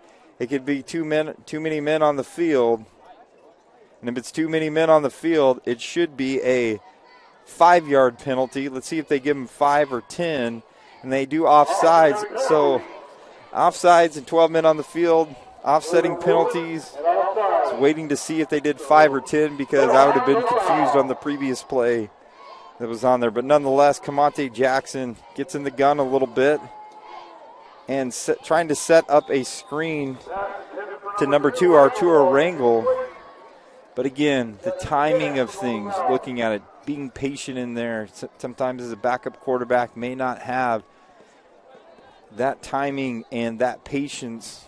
A little rushed on the screen. You got to let that develop, allow the defensive front to get up the field and go over the top. You can see that Camonte Jackson is a taller quarterback. Go over the top just fine. But that comes with practice and comes with experience. So here we go. Camonte Jackson's 2 receivers to the near side. Nicholas Abbott spread out to the far side. A nice inside handoff right there. And this could be an opportunity where you see number 2, and that is Arturo Rangel, bust a big-time play for the Bulldogs. And it's exactly, again, right time.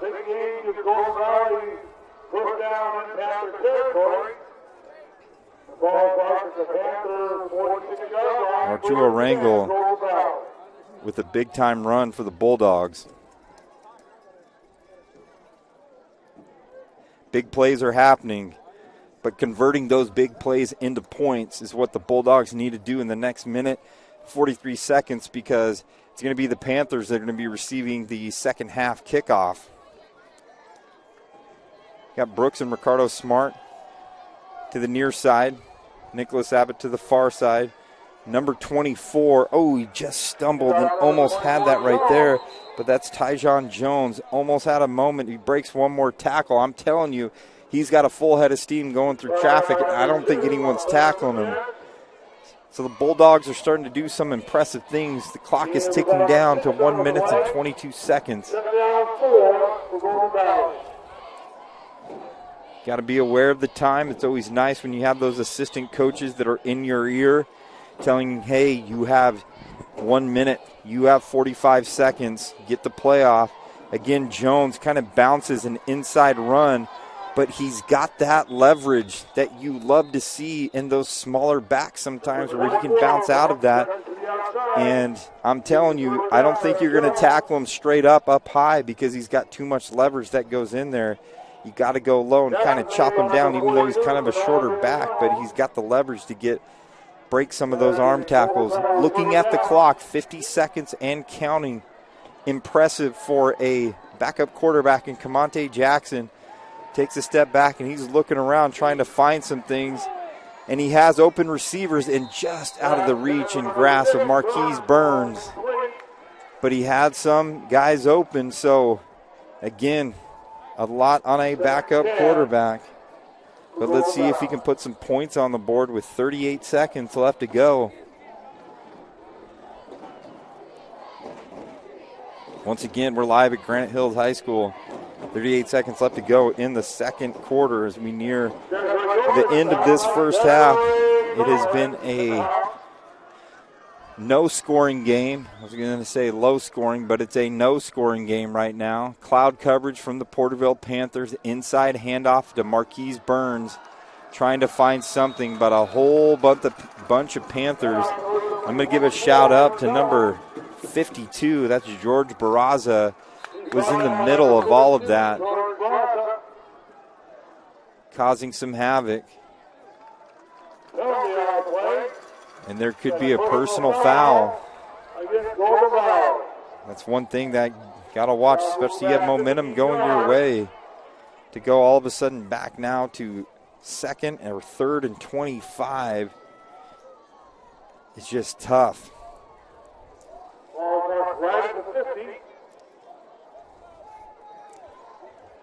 Sometimes emotions get the best of people. We don't know if profanity was used or anything. We hope not.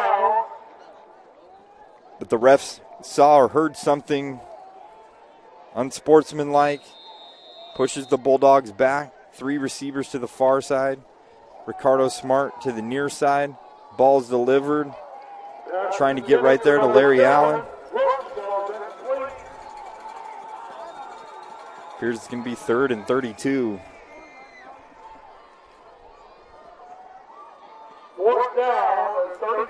Fourth down and 32, correction. See what approach the Bulldogs take. I'm almost thinking you have to punt it right here, pin them deep, take it into half, allow your defense, who's been making big plays at clutch times. A little uncertain on this decision right here. Maybe the Bulldogs know something. There's going to be this kind of prevent defense going on by the Panthers. And it's going to be a false start on the near receiver. And it looks like Golden Valley now is going to punt the ball. Backed up a little bit. Julian Wilson on the camera tonight. Kyle Wiley here. Thank you for joining us for the Kern High Network Game of the Week, opening weekend of college football.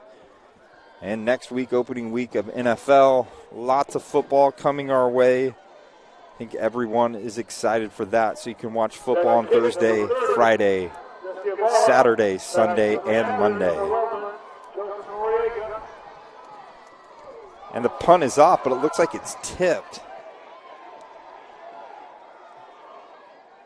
And a lot of commotion that's going on. The ball was tipped, but it was picked up by number 51, Nick Mariquin. So with 6 seconds left to go, the ball is placed what appears to be on the 48-yard line. The indication as Caden Basulis came on the field, he addressed the umpire. He's just going to take a knee. But you play till that clock goes 0, a la Peyton Manning and Dan Marino. But a knee is taken right now. And at the half, it is Golden Valley 0, Porterville 0. Great game. We're going to pan onto the field for right now. I'm going to take a little break from talking, but enjoy halftime looking at the field live from Granite Hills High School. We'll be back for the second half of the Kern High Network Game of the Week between Golden Valley and Porterville.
All right, everybody, welcome back to the Kern High Network Game of the Week.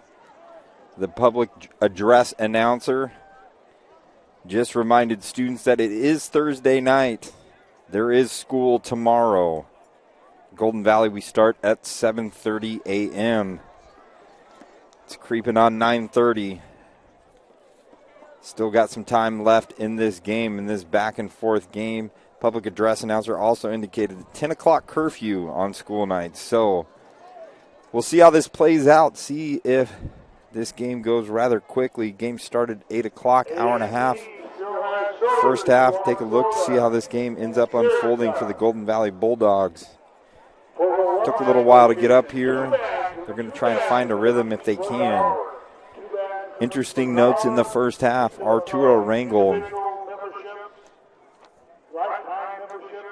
had a good few runs for the Bulldogs, demonstrating that there is some depth back there.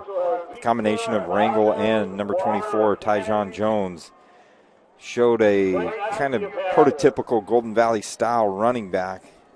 Last year, I would indicate that Isaiah Coronado reminded me of Frank Gore, and these backs kind of remind me of that same approach. Low center of gravity, always moving forward as well. Probably the key thing in the first half to look at is what's going to happen at the quarterback position for those Golden Valley Bulldogs, as Rafael Valderrama went out with an injury and hasn't returned since. So number 16, Camonte Jackson, who is a sensational basketball player for the Golden Valley Bulldogs, had to step in, made some pretty good throws, one to the likes of Larry Allen, number 18. But we're going to see how he responds. I think the other key thing is we're going to see more of Lissandro Martinez. He started running the rock hard in the second quarter for the Porterville Panthers. It's Marcos Loya, who is one of their athletes and guys in the backfield. Didn't see as many touches, see if they get the ball back in his hand. Caden Brusilis started off hot throwing the ball, but he kind of cooled down towards the end. Both teams defined by impressive drives, but just could not put the ball into the end zone. So now we are going to see number 3, Lissandro Martinez, and number 10, Marcos Loya, who kind of goes backwards a little bit, but he's trying to weave himself in and out and gets to about the 23, 24-yard line. And that's where the Porterville Panthers will start this second half. Give a shout out to Valley Strong Credit Union, their constant support of the Kern High Network. And we also want to give a shout out to all of those other entities out in Bakersfield that have pitched in to help make the Kern High Network what it is. From the KHSD Achieve magazine to the live stream broadcast. Much appreciated. So the Panthers are going to start off 2-by-2 with a tight end to the near side. Caden Basulis in the gun. And behind him to try to get a healthy dose, get the ball going, is, make sure I get the correct number, number 3, Lissandro Martinez.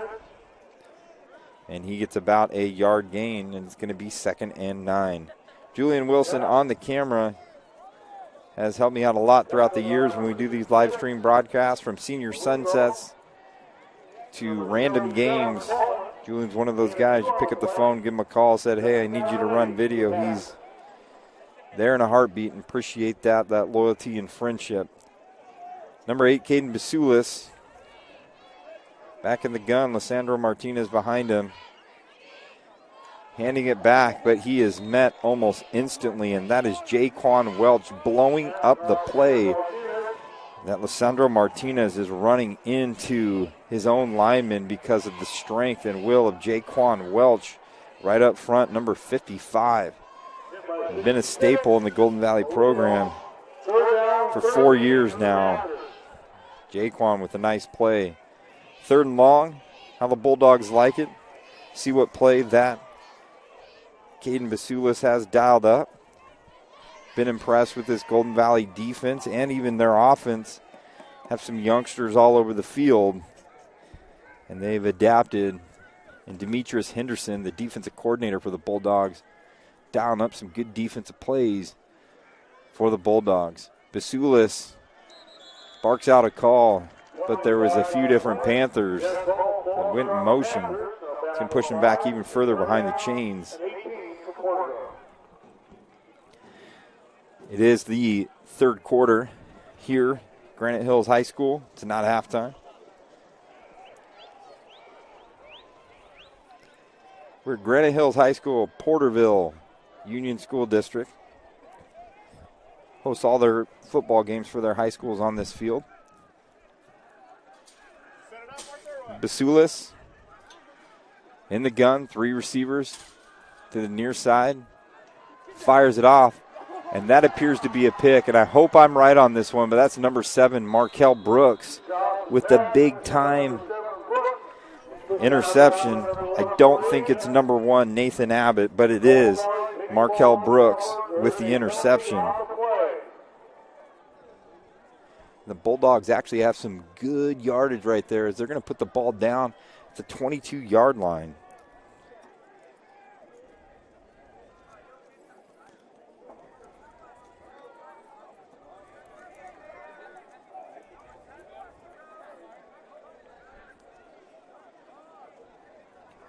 There are highlights posted on the Kern High Network Twitter page.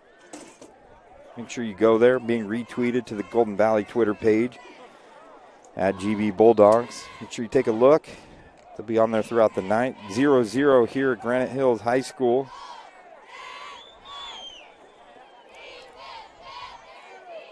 And it appears that the Golden Valley Bulldogs have their starting quarterback, Rafael Valderrama, back in the game. Maybe got some treatment at halftime. See how this changes things up. Their passing attack gets a little bit different. Hats off to Camonte Jackson, who did a great job in the first half. Coming in as Valderrama was dealing with some sort of injury, but the ball gets off, and it's to Ricky Smart, who catches it and instantly tackled. And that is the tough number 3. We've heard his name on offense, but Lissandro Martinez playing both sides of the ball as a DB and as a running back made a heck of a tackle right there. Bang, bang tackle. Good catch by Ricardo Smart. Be able to get that. I got to give my hats off, too, to Rafael Valderrama, who kind of got hit as he was throwing the ball. Ricardo Smart looks like he's dinged up a little bit on his hip as he's getting off the field. And Valderrama taking charge of that offense, seeing if this is the time that the Golden Valley Bulldogs are going to put some points on the board. Get into a little bit of a jumbo set with Arturo Rango as the deep back. Ball is on the ground. What they're going to call a false start. They're going to call that. It's going to back them up a little bit. So could change up the play call now that it's going to be a third and a little bit longer. No more jumbo. Maybe they stick in it. Could be 4-down territory.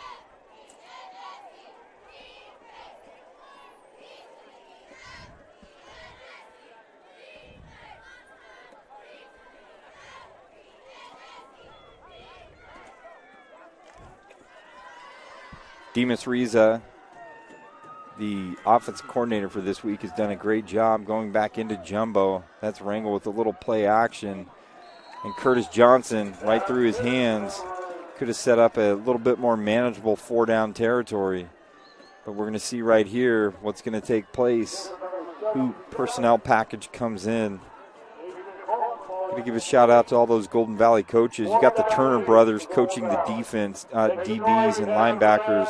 It's Don Turner, Phil Turner, Ed Morales with those running backs. Derek Blackshear coaching that D-line that's impressive up front. Demas Riza, as I've indicated, has been calling the plays. And the big-time receivers that have been making plays all night, coached by Will Cross. Demetrius Henderson, as I've indicated, is the defensive coordinator, and DeAndre Henderson coaching those safeties. A lot of experience for the Bulldogs. Valderrama gets in there. Nicholas Abbott, ladies and gentlemen, was wide open, had no one on him. They're trying to get him the ball right away. I'm going to say this right now. You got to go back to number 12. Just going to say this, Julian. Every game that I've live streamed and said this on there, number 12. Every game that I've done right on there, he's had a big-time touchdown in clutch moments. Called it earlier. I think they're going to look at that corner of the end zone and do a jump ball oop-de-oo is what they call it. And I think they're going to maybe take a look at that area. But, hey, Demas Riza in his first game has got a lot of things going through his mind, how to target, how to look at things. Could be that fade into the corner of the end zone. Could be a slant. Could be something. Depends on that spacing. He's on the numbers. It could go either way. Curious to see how that high safety, if he's bolting to the corner right away. But nonetheless, here we go. 4th down. Big play for the Bulldogs. Look like you're going to try and run some type of double coverage on top of Abbott. 3 men looking down, and I think I did call that right there, but nonetheless, just overthrown just a little bit right there. And lands incomplete where the Porterville Panthers are going to take over on downs. I'm just saying I was calling it right there. I know I've seen that play before happen. And he had a chance right there, but he's got a little bit more on there. Tough when you're out for a few weeks because of health and safety protocols. Tough that you're not in the weight room. And maybe some of that extra set of squats or that extra set of cleans or that extra movement that helps you explode in plays like that is missed. And wonder how that factors into something like that. I've seen Mr. Abbott make that play time and time again. Almost a triple coverage right there. 3 people were looking at him, but nonetheless, they're trying to take a peek right there. Marquise Burns, near side corner. Basilis snaps it. Gives it to the playmaker, number 10, Marcus Loya. But you can see you got Bulldogs like Marquise Burns that's going to stick his hat right in there.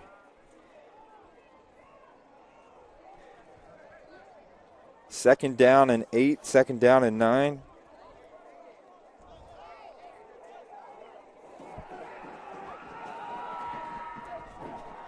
Kern High Network Game of the Week, Golden Valley against Porterville High School.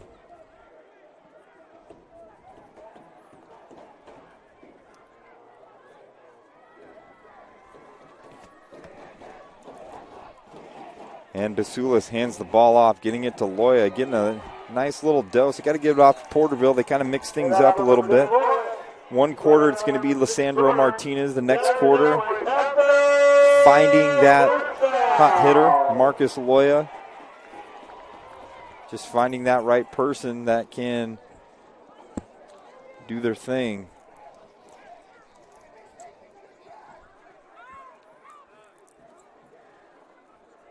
Two by two.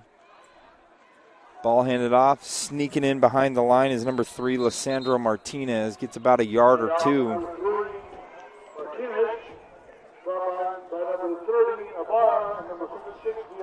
6 minutes in, 29 seconds in this third quarter. Back and forth game. Teams are, seems like this is just a stout defensive game, but both offenses have moved the ball pretty productively. Just finding the end zone's been difficult for both of them. Number 3, that's Lysandro Martinez. We've been calling his name a lot tonight. Combination of him and Marcos Loya have been the running attack for the Porterville Panthers. 3rd and 3, 3rd and 4. 2 by 2. A few of these playmakers that Porterville has kind of held at bay a little bit. A lot of running, a lot of handing off to go on there. Kind of mirrors Keith Thompson's philosophy as coach. Just because we run spread doesn't mean we're going to throw the ball 100 times. and try and find those gaps in those areas. I know Keith Thompson's talking with the OC, but with the ball on the 36-yard line, 0-0, your defense playing actually pretty well. 5 minutes and 20 seconds in the third quarter. This is the right call. You know, it's gut check time, and you wish that you could keep the ball going and get some things going offensively, but this is the right call at this point in the game, and it's going to be a punt. The Bulldogs have been close a few times. Nicholas Abbott sprinting through traffic and doing a diving catch. Don't know how I feel about that play. I know it can drive you a little crazy. Coaches tend to tell you let that thing bounce, but sometimes playmakers, and I'm just going to throw this other theory out there. Sometimes playmakers may see the spin of the ball as it bounces, and if it hits that turf, that ball could bounce another 20 yards down there. Now, if he drops it, that's a whole other thing that'll drive you crazy. But now, with the ball being on the 38-yard line instead of maybe the 18 because of the way that it was falling down, don't know. I want to say that he's trying to make a play, keep his team, get the momentum going, get it across that 50. Nonetheless, Valderrama back under center. Snaps it. A little bit of an option, and that's to number 24, Tyjon Jones. Got to give it up to those defensive players up front. You had number 65, Marcellus Rodriguez, that was doing a great job up front. You've had the likes of number 62, Scott Hayden, has played extremely well, along with number 51, Nick Mariquin. Those three in that 30 stack, you got to have three dudes up front that can disrupt timing, disrupt plays. But it's three guys that are also very, very intelligent, that know how to run those twists and stunts and all that stuff that the 30 stack requires. In the gun now is Valderrama. Going to hand the ball off again. Not again, but this time to Arturo Rangel. It's going to set up 3rd and long. Got to say the Bulldogs have had a few big runs, but finding consistency with that run has been kind of difficult. But nonetheless, Golden Valley is going to try and figure out how they can keep this drive alive, get the ball past the 50.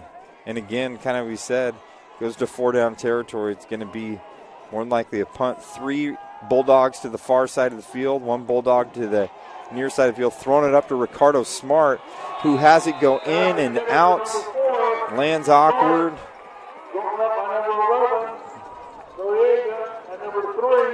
Number 3, Lissandro Martinez. I'm going to say this, Julian, you've been hearing me say Lissandro Martinez all night, both on the offense and defensive side of the ball.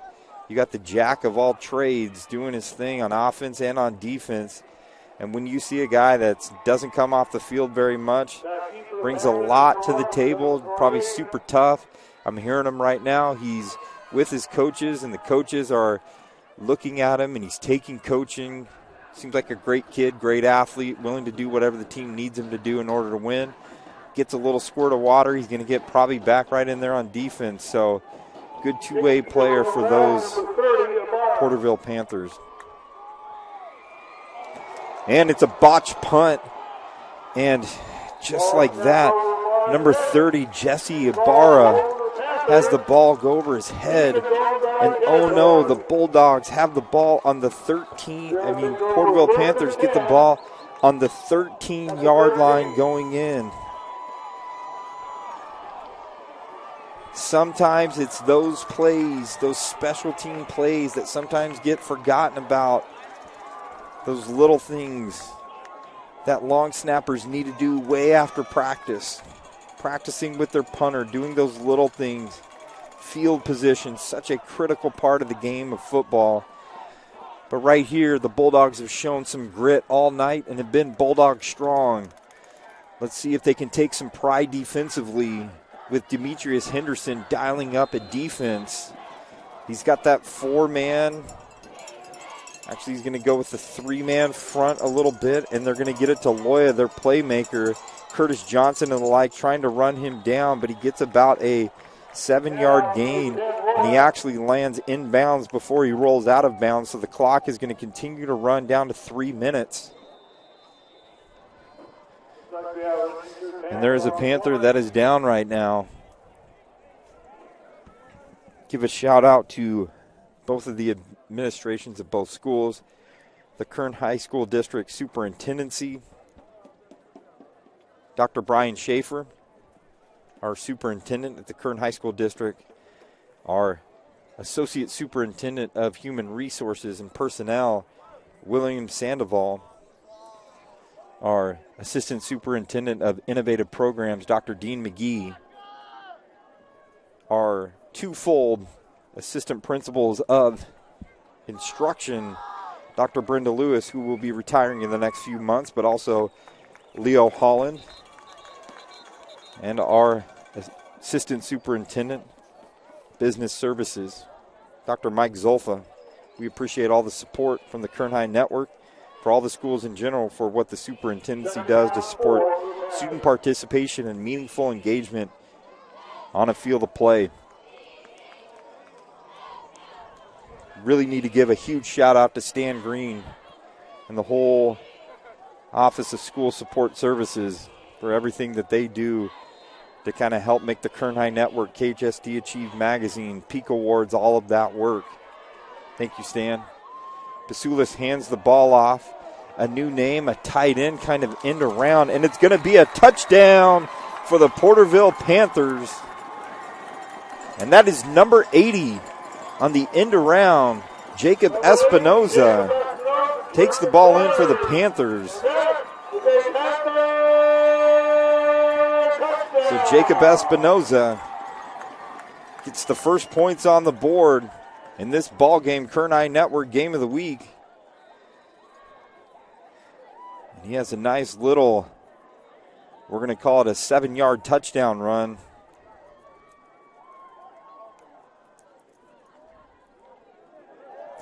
And the Porterville Panthers lead the Golden Valley Bulldogs.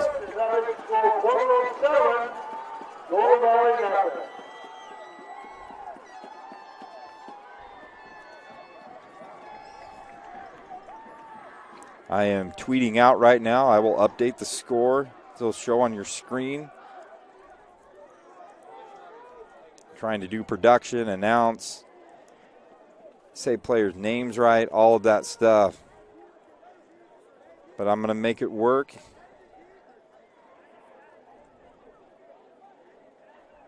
Like that. 7-0 Porterville Panthers lead the Golden Valley Bulldogs. Let's see how these Bulldogs respond.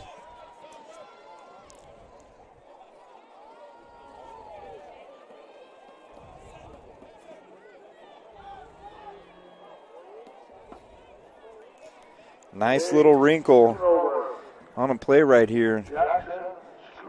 Go to the Kern High Network. You can see the little reverse going to a tight end a la George Kittle, Travis Kelsey. Tight end university going on right here. Like to see that. Hats off. Jacob Espinoza, make sure you go to the Kern High Network. Catch a touchdown on there to the Porterville Panthers. Deep for the Bulldogs, 2 running backs. Number 2, Arturo Rango. Number 24, Tyjon Jones. Tyjon Jones wiggles and finds some space. Tough running on the kickoff.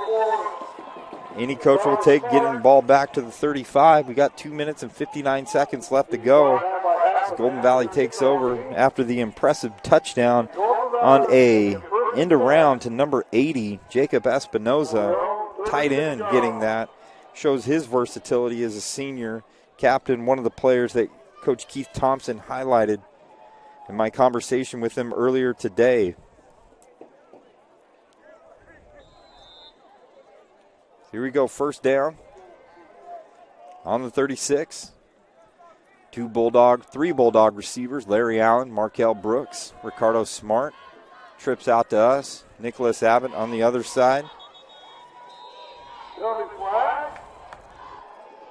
And it's going to be a full start on the Bulldogs. Starting behind the chains is every coach's worst nightmare. It stops all your momentum, stops everything that goes on there. And they're going to stay in the same formation. Got 4 DBs looking at 3 right there, but it looks like they're going to try and run with Wrangle. You kind of see what the Bulldogs are doing, trying to spread them out so they can run up the middle in those drive plays, but I'm telling you, that front 3 for Porterville is doing a heck of a job. And let me give you those names because sometimes those guys up front don't get that love. But number 62, Scott Hayden. Number 51, Nick Mariquin. And number 65, Marcellus Rodriguez have really taken advantage up front and done a great job. Those front 3 for the Porterville Panthers have done a heck of a job. And again, as I talked about, number 51, Nick Mariquin, is in on the big-time play. And he is doing his thing, and just looking at how they're flowing, there is a commitment right now by the Porterville Panthers doing their job, doing their assignments, going to the appropriate gap. A lot of the 30 stack that you see with defenses is all about timing and making sure that linebackers twist and stunt off the defensive front, and defensive front are the cog behind everything in that 30 stack.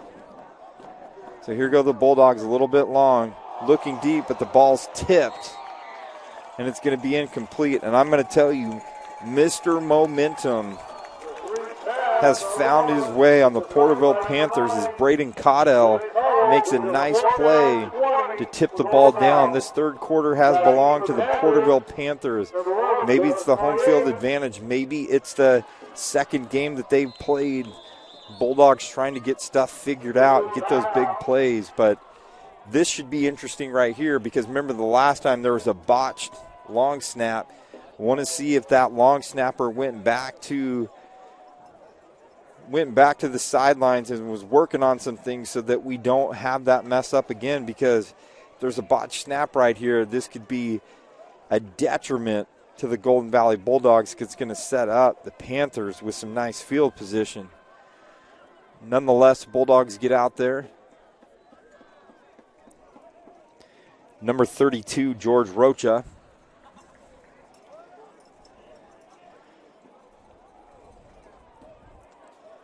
Hopefully gets that nice snap in there so there can be a nice punt. Set up for number 30, Jesse Ibarra. Better snap. Decent punt. Looks like it's going to bounce, bounce, bounce, bounce. And I'm going to call that earlier, and I said that earlier. He was hesitant to grab that, but that's where Nicholas Abbott opted in because he knew if he hits, it's going to take more of a bounce that we saw right there. So it looks like the ball is going to be placed the 38-yard line instead of that 45, 46 potentially. Got a little extra bounce that went on there. 7-0, 1 minute, 31 seconds left to go in the third quarter. Kern High Network game of the week. Porterville, Golden Valley. Appreciate the Porterville staff for hooking us up with a table. Nice setup, some chairs, so that we can have our broadcast. Always give a shout out to Julian Wilson for the amazing work he does behind the camera. Basulis in the gun. Again, if it's not broke, don't try and fix it. Love seeing number 80, Jacob Espinoza. The last time it was kind of a reverse. This time it's a fly sweep action with a tight end. I'm telling you, right out of the 49ers playbook. And I'm going to say the 49ers on air because they're my favorite team. But, hey, how many times have you seen fly sweeps with George Kittle and things like that? I love what new coaches are doing with the tight end position, utilizing athletes that go in there. Panthers go out 2-by-2, single back, Basulis in the gun. And handing it off to probably the most consistent back, tough kid, number 3, Lissandro Martinez. And the refs are indicating first down, not even a spot check. Giving it to him right away.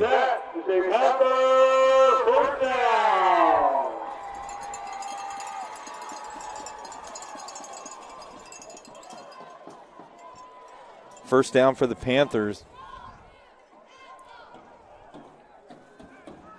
2-by-2. Basulis sending Loya in motion, handing off on the fly sweep. And Loya, just like that, is weaving back and forth. And what a heck of a run. And number 10, Loya. He's brought down by number 7 foot. But not before he gets enough for another. Happy first down. And I'd encourage those Porterville Panther fans, make your way to the Kern High Network Twitter page. You can see the likes of Loya and Jacob Espinoza and some of the big plays that they've had tonight, including that one that Marcos Loya just did. Two of the players identified by Keith Thompson as their senior leaders, guys that just do the right thing, working hard for the betterment of their team, and it's evident as his senior leaders have made the big plays in this third quarter to get points on the board for Porterville. Well, this is the end of the third quarter of the Kern High Network Game of the Week between Porterville High School and Golden Valley High School. And after 3 quarters, it's the Panthers 7 and Golden Valley Bulldogs 0. Let's see how this fourth quarter unfolds. We'll be back in just a second. Julian's going to pan the camera out. I'm going to mute the mic as the teams make the transition. We'll be back for the fourth quarter of the Kern High Network Game of the Week.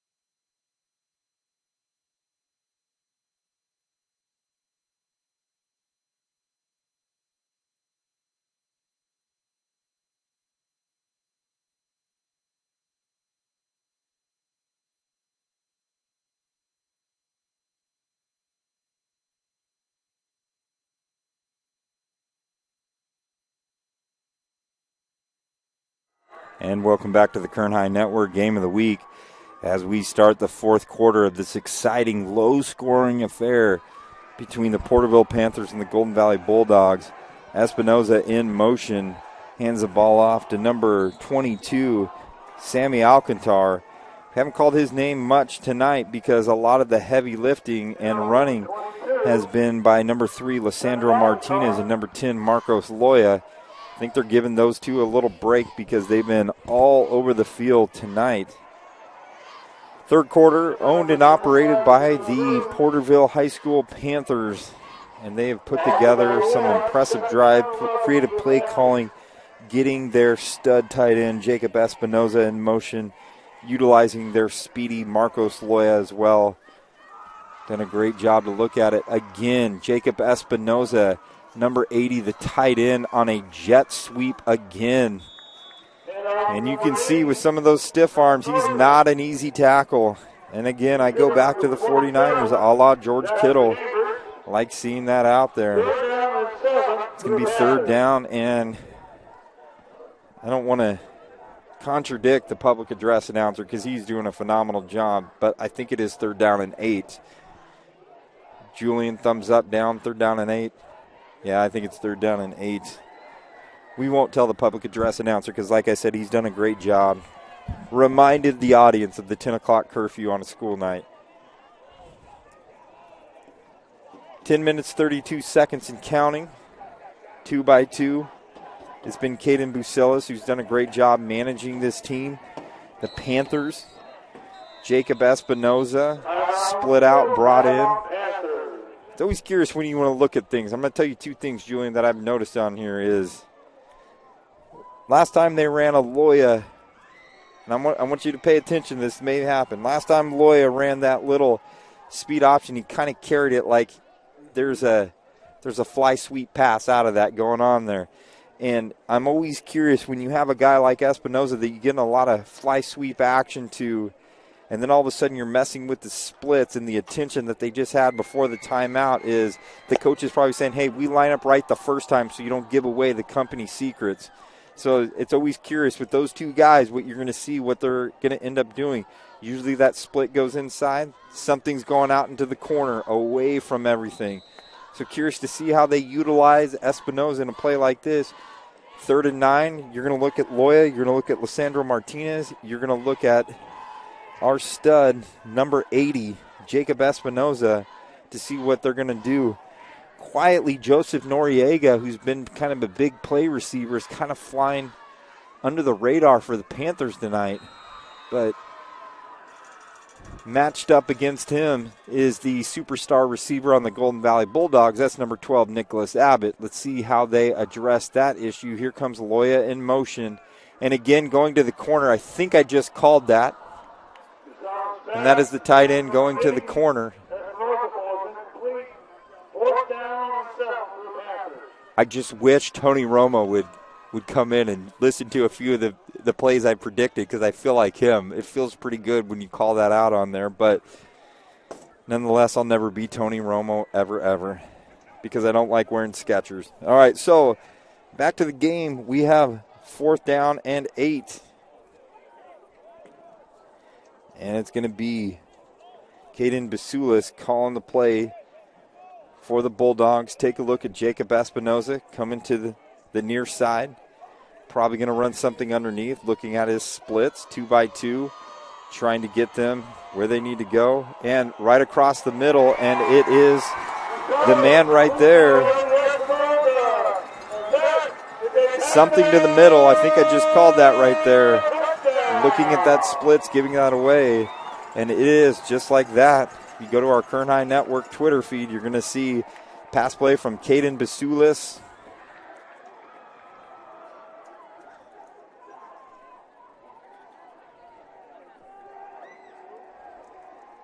To Jacob Espinoza for the 19-yard touchdown.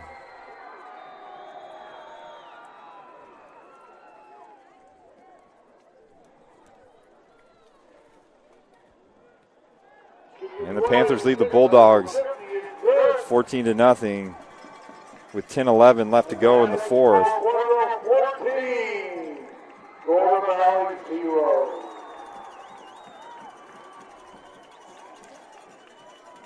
And for all you Porterville Panther fans, make sure you go to Twitter, take a look at the latest touchdown that's on there.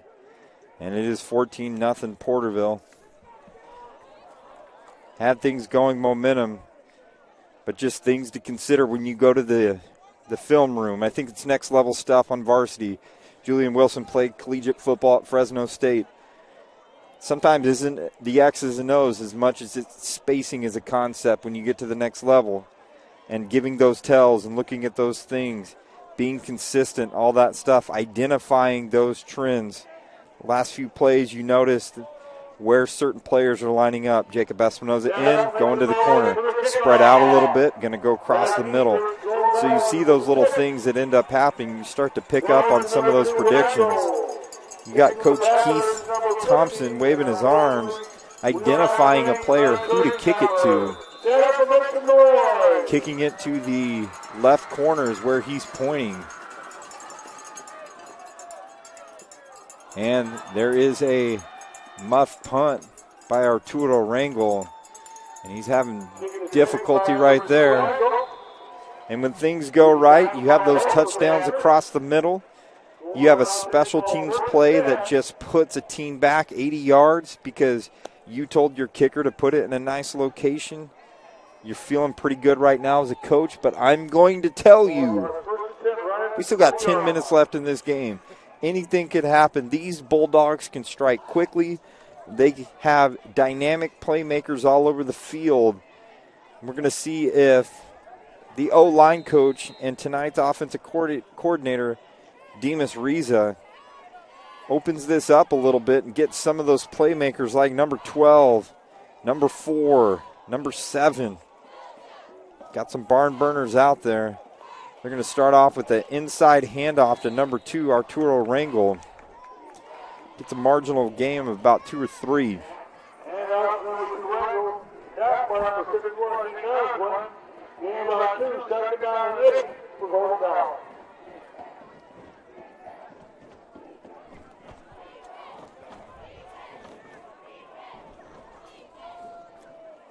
Second and 8. 9 minutes, 30 seconds to go.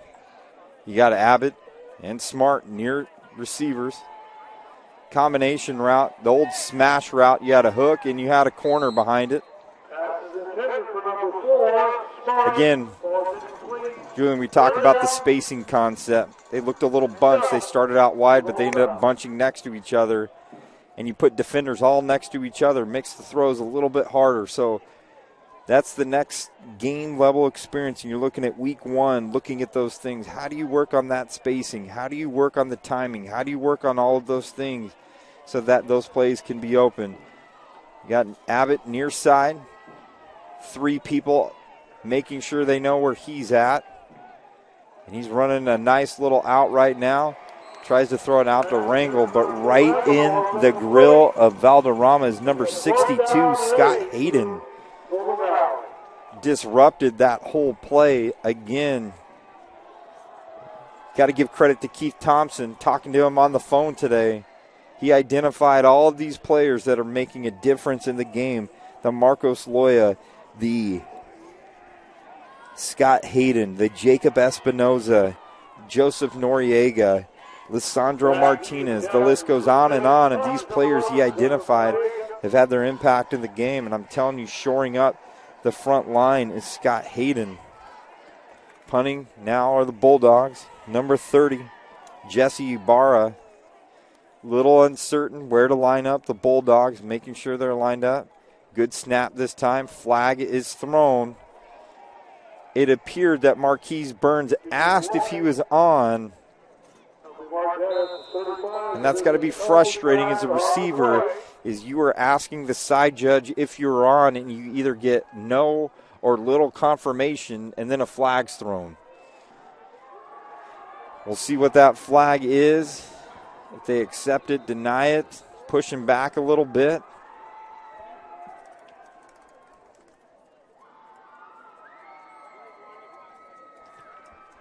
We're live at Granite Hills High School.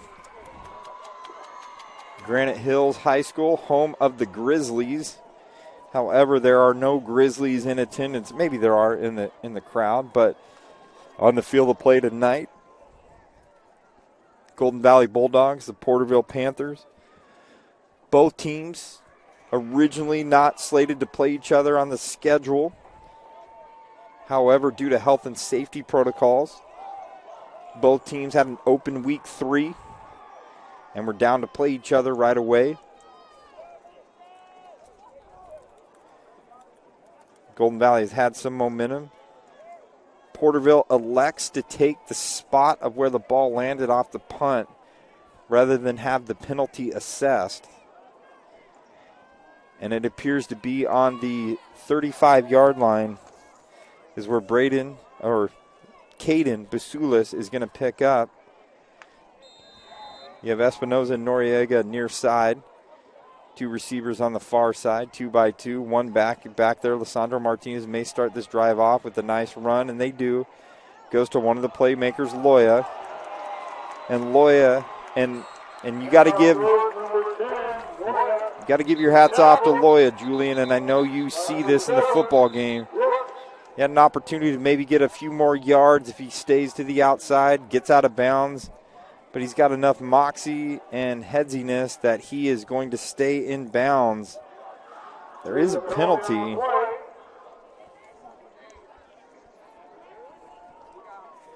There is a penalty on the field of play. Could be a legal block. Could be something even worse. But it's a 15-yard penalty.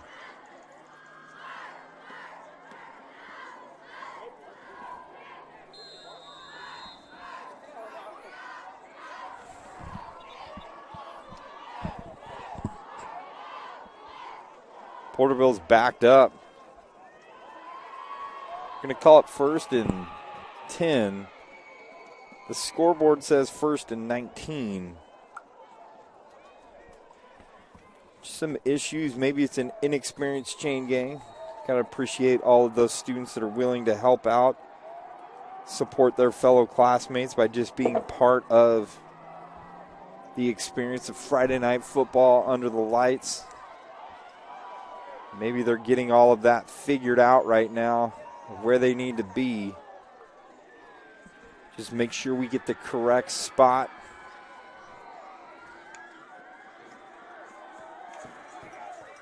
The interim head coach for tonight, Don Turner, making sure that it is indeed 1st and 19 and not 1st and 10. Big difference.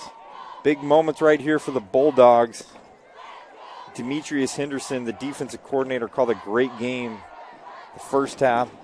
Struggled kind of in the second half with some of the pass game concepts that go in there, but it's the toughest positions to coach, or DB sometimes, and making sure you have the appropriate coverage and all that as well. So not an easy feat week one, but let's see how the Bulldogs respond. It's going to be 1st and 9 on the 26. Basulis in the gun. Officials are still discussing the penalty.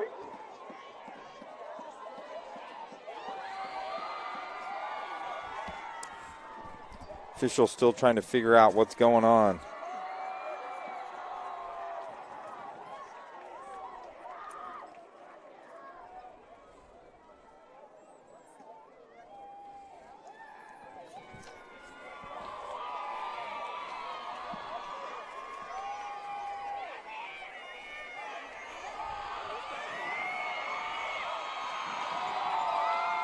And I think we just saw a cheerleader do a 30-yard tumble right in front of us. We didn't capture it on there, but it was pretty stinking impressive.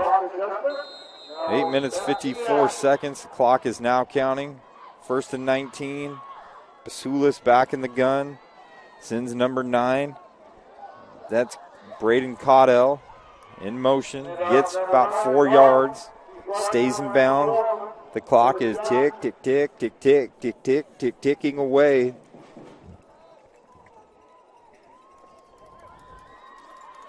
8 minutes and 25 seconds. 2nd down and 12. 2nd down and 14 for the Panthers. 2nd and about 13, 14, we're going to call that for the Panthers. Clock is nearing 8 minutes.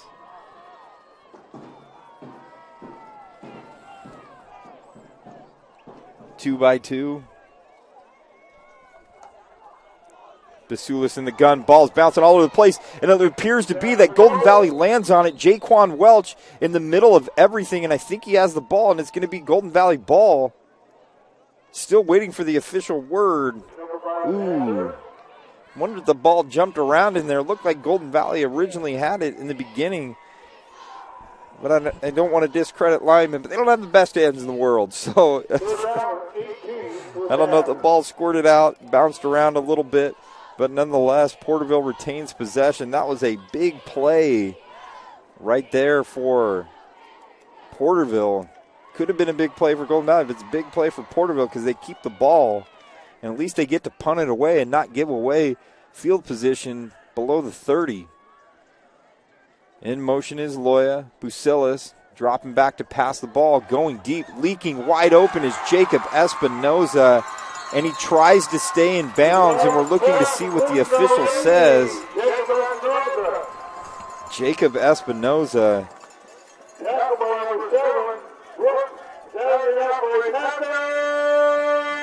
And what a dagger into the defense. Golden Valley, that's a tough play. And that's the one thing, easier to say, hindsight gives you clarity, but identifying where number 80's at, and they're going to run that clock. He's saying and again, this has got to be hats off to Coach Thompson, his staff, all the players that have enough moxie. These are the 2-minute drills that you have of staying in bounds, all of this stuff. Practicing the football IQ is a big thing, and a nice jump cut by number 3, Lissandro Martinez. Been impressed with Lissandro Martinez. He has played a heck of a game tonight. And we look for that Kern High Network player of the game, but Jacob Espinoza's second half as a tight end has really started to establish his dominance. 14 for the Porterville Panthers, 0 for the Golden Valley Bulldogs.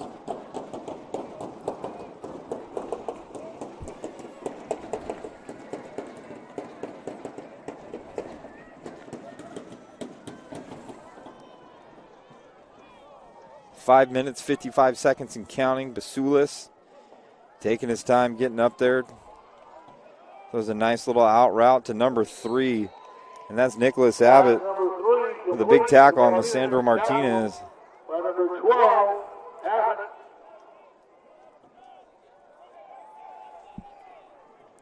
Loss of 4. Third down and 12 for the Panthers.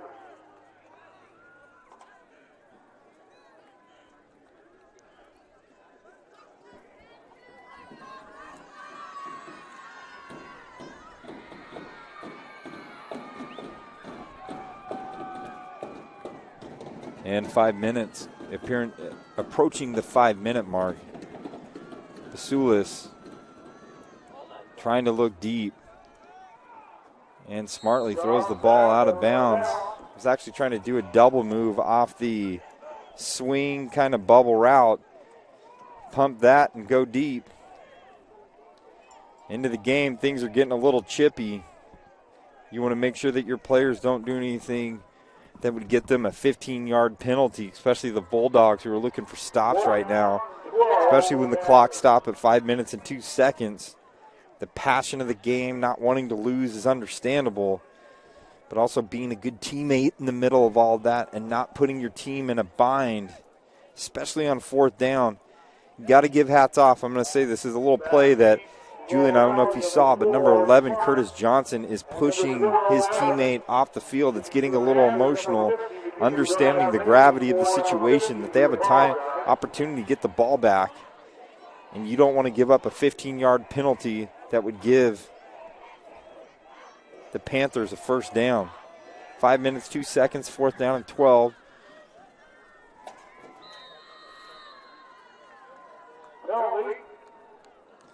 Penalty is a delay game.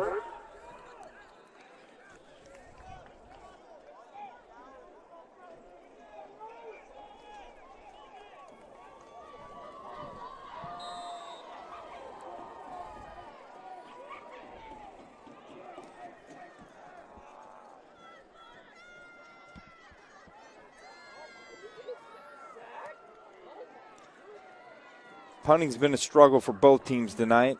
Golden Valley has been close a few different times. We're going to see where the side judge marks this out at the 31.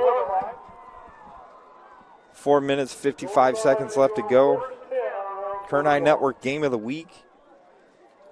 Still time. Still got to believe.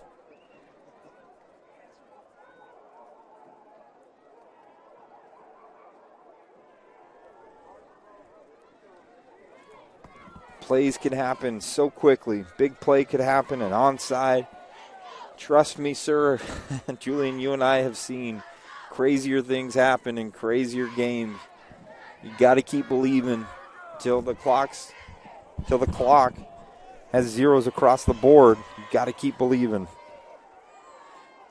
Valderrama, little screen pass. Ooh, almost picked off. Again, having patience on that. Valderrama looks like he's going to be down for the count. And he's going to be laying down on his back. Looks like Camonte Johnson going to be coming back in.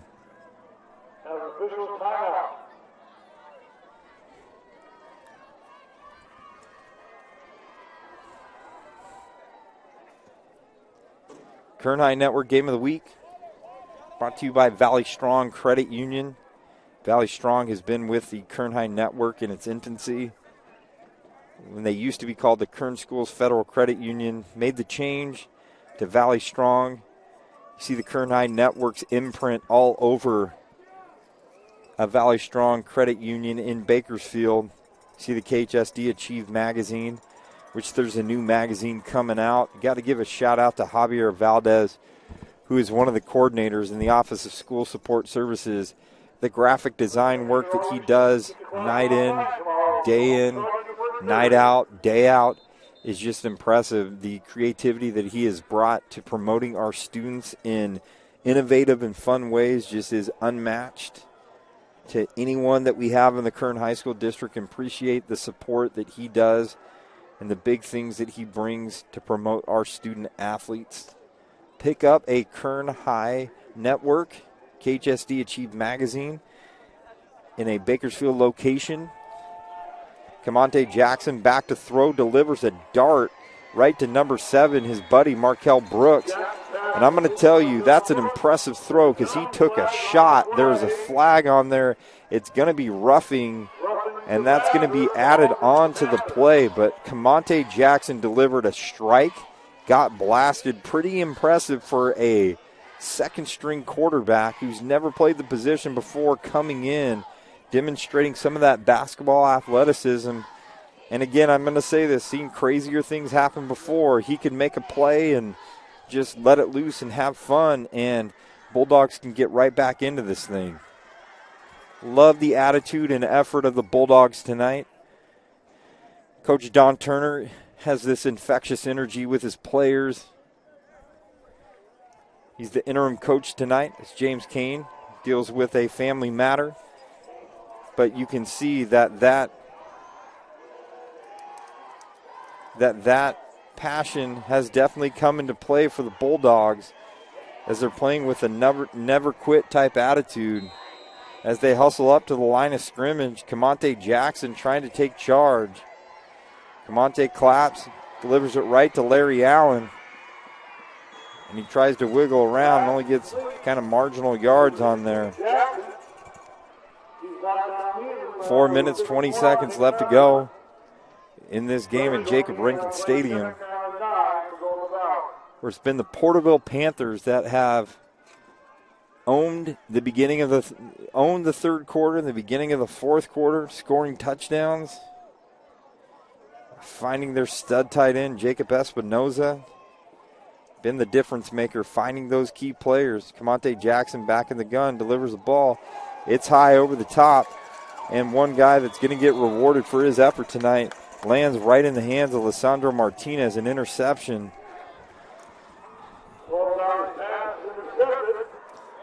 And Lissandro Martinez has had a great game tonight.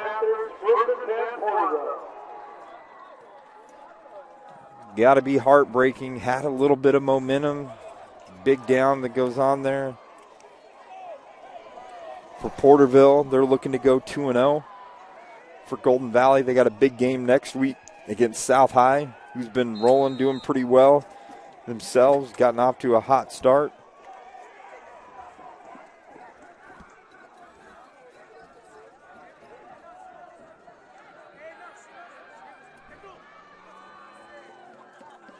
There goes Lawyer right there, holding the pill, getting inside. You're going to look, he gets pushed out of bounds by number 7, Markel Brooks. Appreciate the sportsmanship demonstrated by Brooks. 3 minutes, 45 seconds left to go.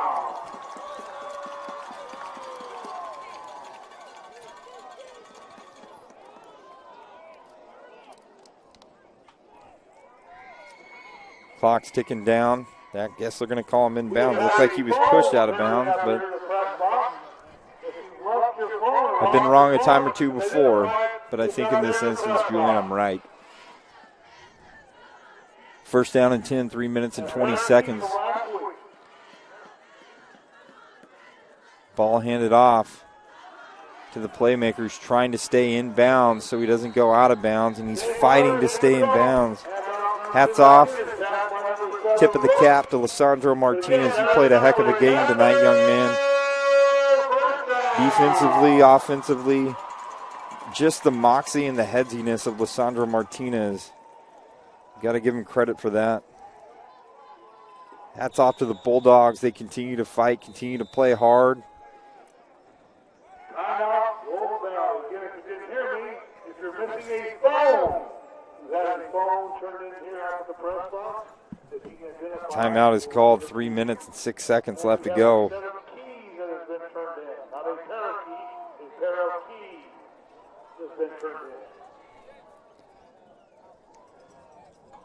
Appreciate the staff at Porterville High School from the moment we came in here. Super helpful.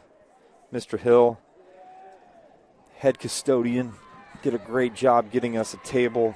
Appreciate those behind-the-scenes workers that may not get noticed sometime. They truly make the operation truly work around things like this. Got to give a hats off to the Golden Valley coaching staff that have filled in tonight in absence of their head coach. But Don Turner, Phil Turner, Ed Morales, Derek Blackshear, Demas Riza, Will Cross, Demetrius, and DeAndre Henderson done a great job galvanizing these players in a tough first game. Ball handed off to number 22. That's Sammy Alcantar as the clock approaches 3 minutes and counting. Jaquan Welch has played a good game tonight. 4-year player at Golden Valley. Well, Julian, my man, we still got an hour drive ahead of us. We'll get this cleaned up, ready to go. Then we're up early in the morning. Got to go back to work, be at Golden Valley High School. Help out the students at Golden Valley become Bulldog strong.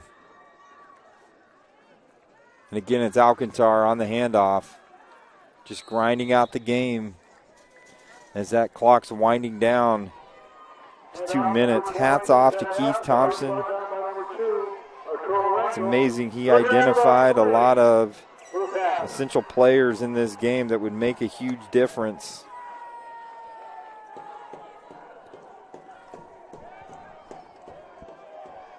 And all the players that he identified in a phone conversation with him earlier today have made a big difference in this game. From Marcos Loya, Joseph Noriega, Caden Basulis, Jacob Espinoza.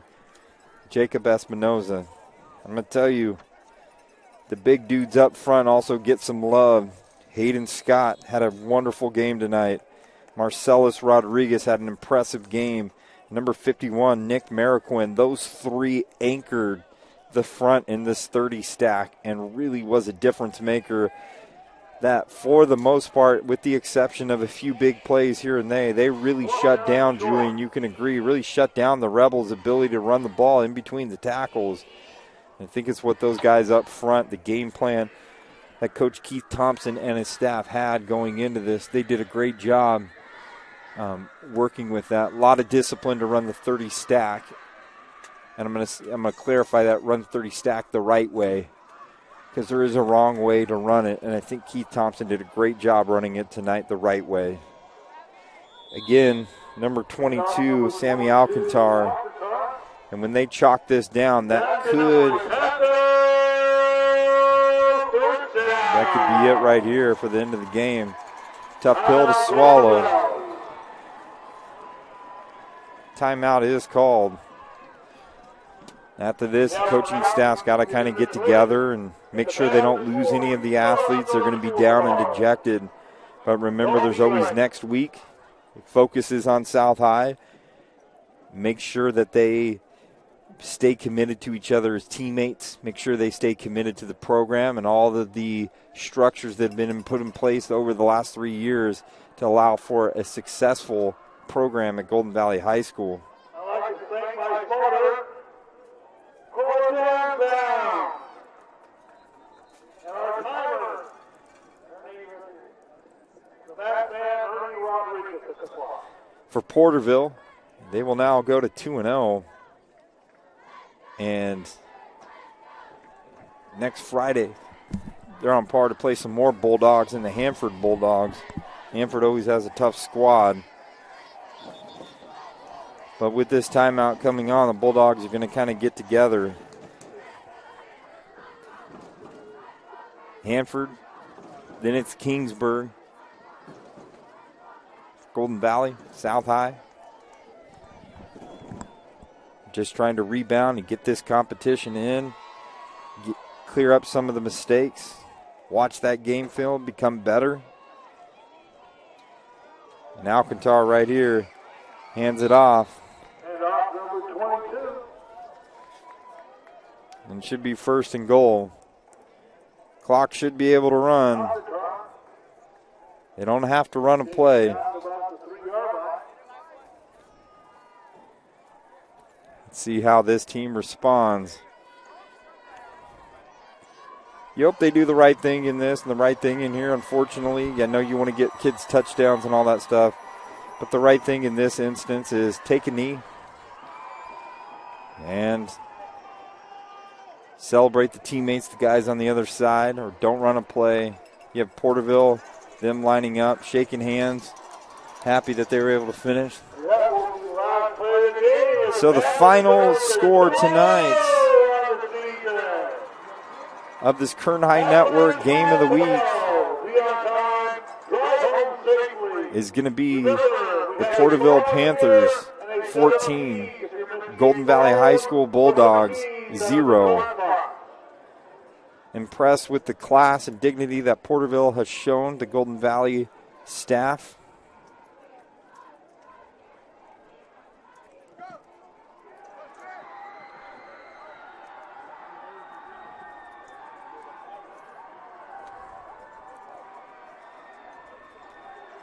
With that, Julian, my man, appreciate you seeing you. You can give the Kern High Network player of the game to Jacob Espinoza, the tight end.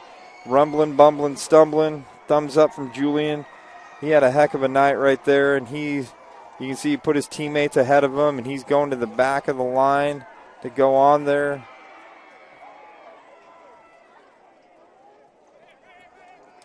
And what we'll do is we're going to call this game. Hope everyone drives home safely. If you're from Bakersfield, make sure you drive home. If you're from Porterville, make sure you drive home safely as well. Have a great rest of the night. Thank you for tuning in to the Kern High Network Game of the Week, where the Porterville Panthers defeated the Golden Valley Bulldogs 14-0. Have a great night and tune in tomorrow as Central takes on Bakersfield at Griffith Stadium for one of the Kern High Network Games of the Week, and Independence takes on Centennial in the other Kern High Network Game of the Week. Have a wonderful night.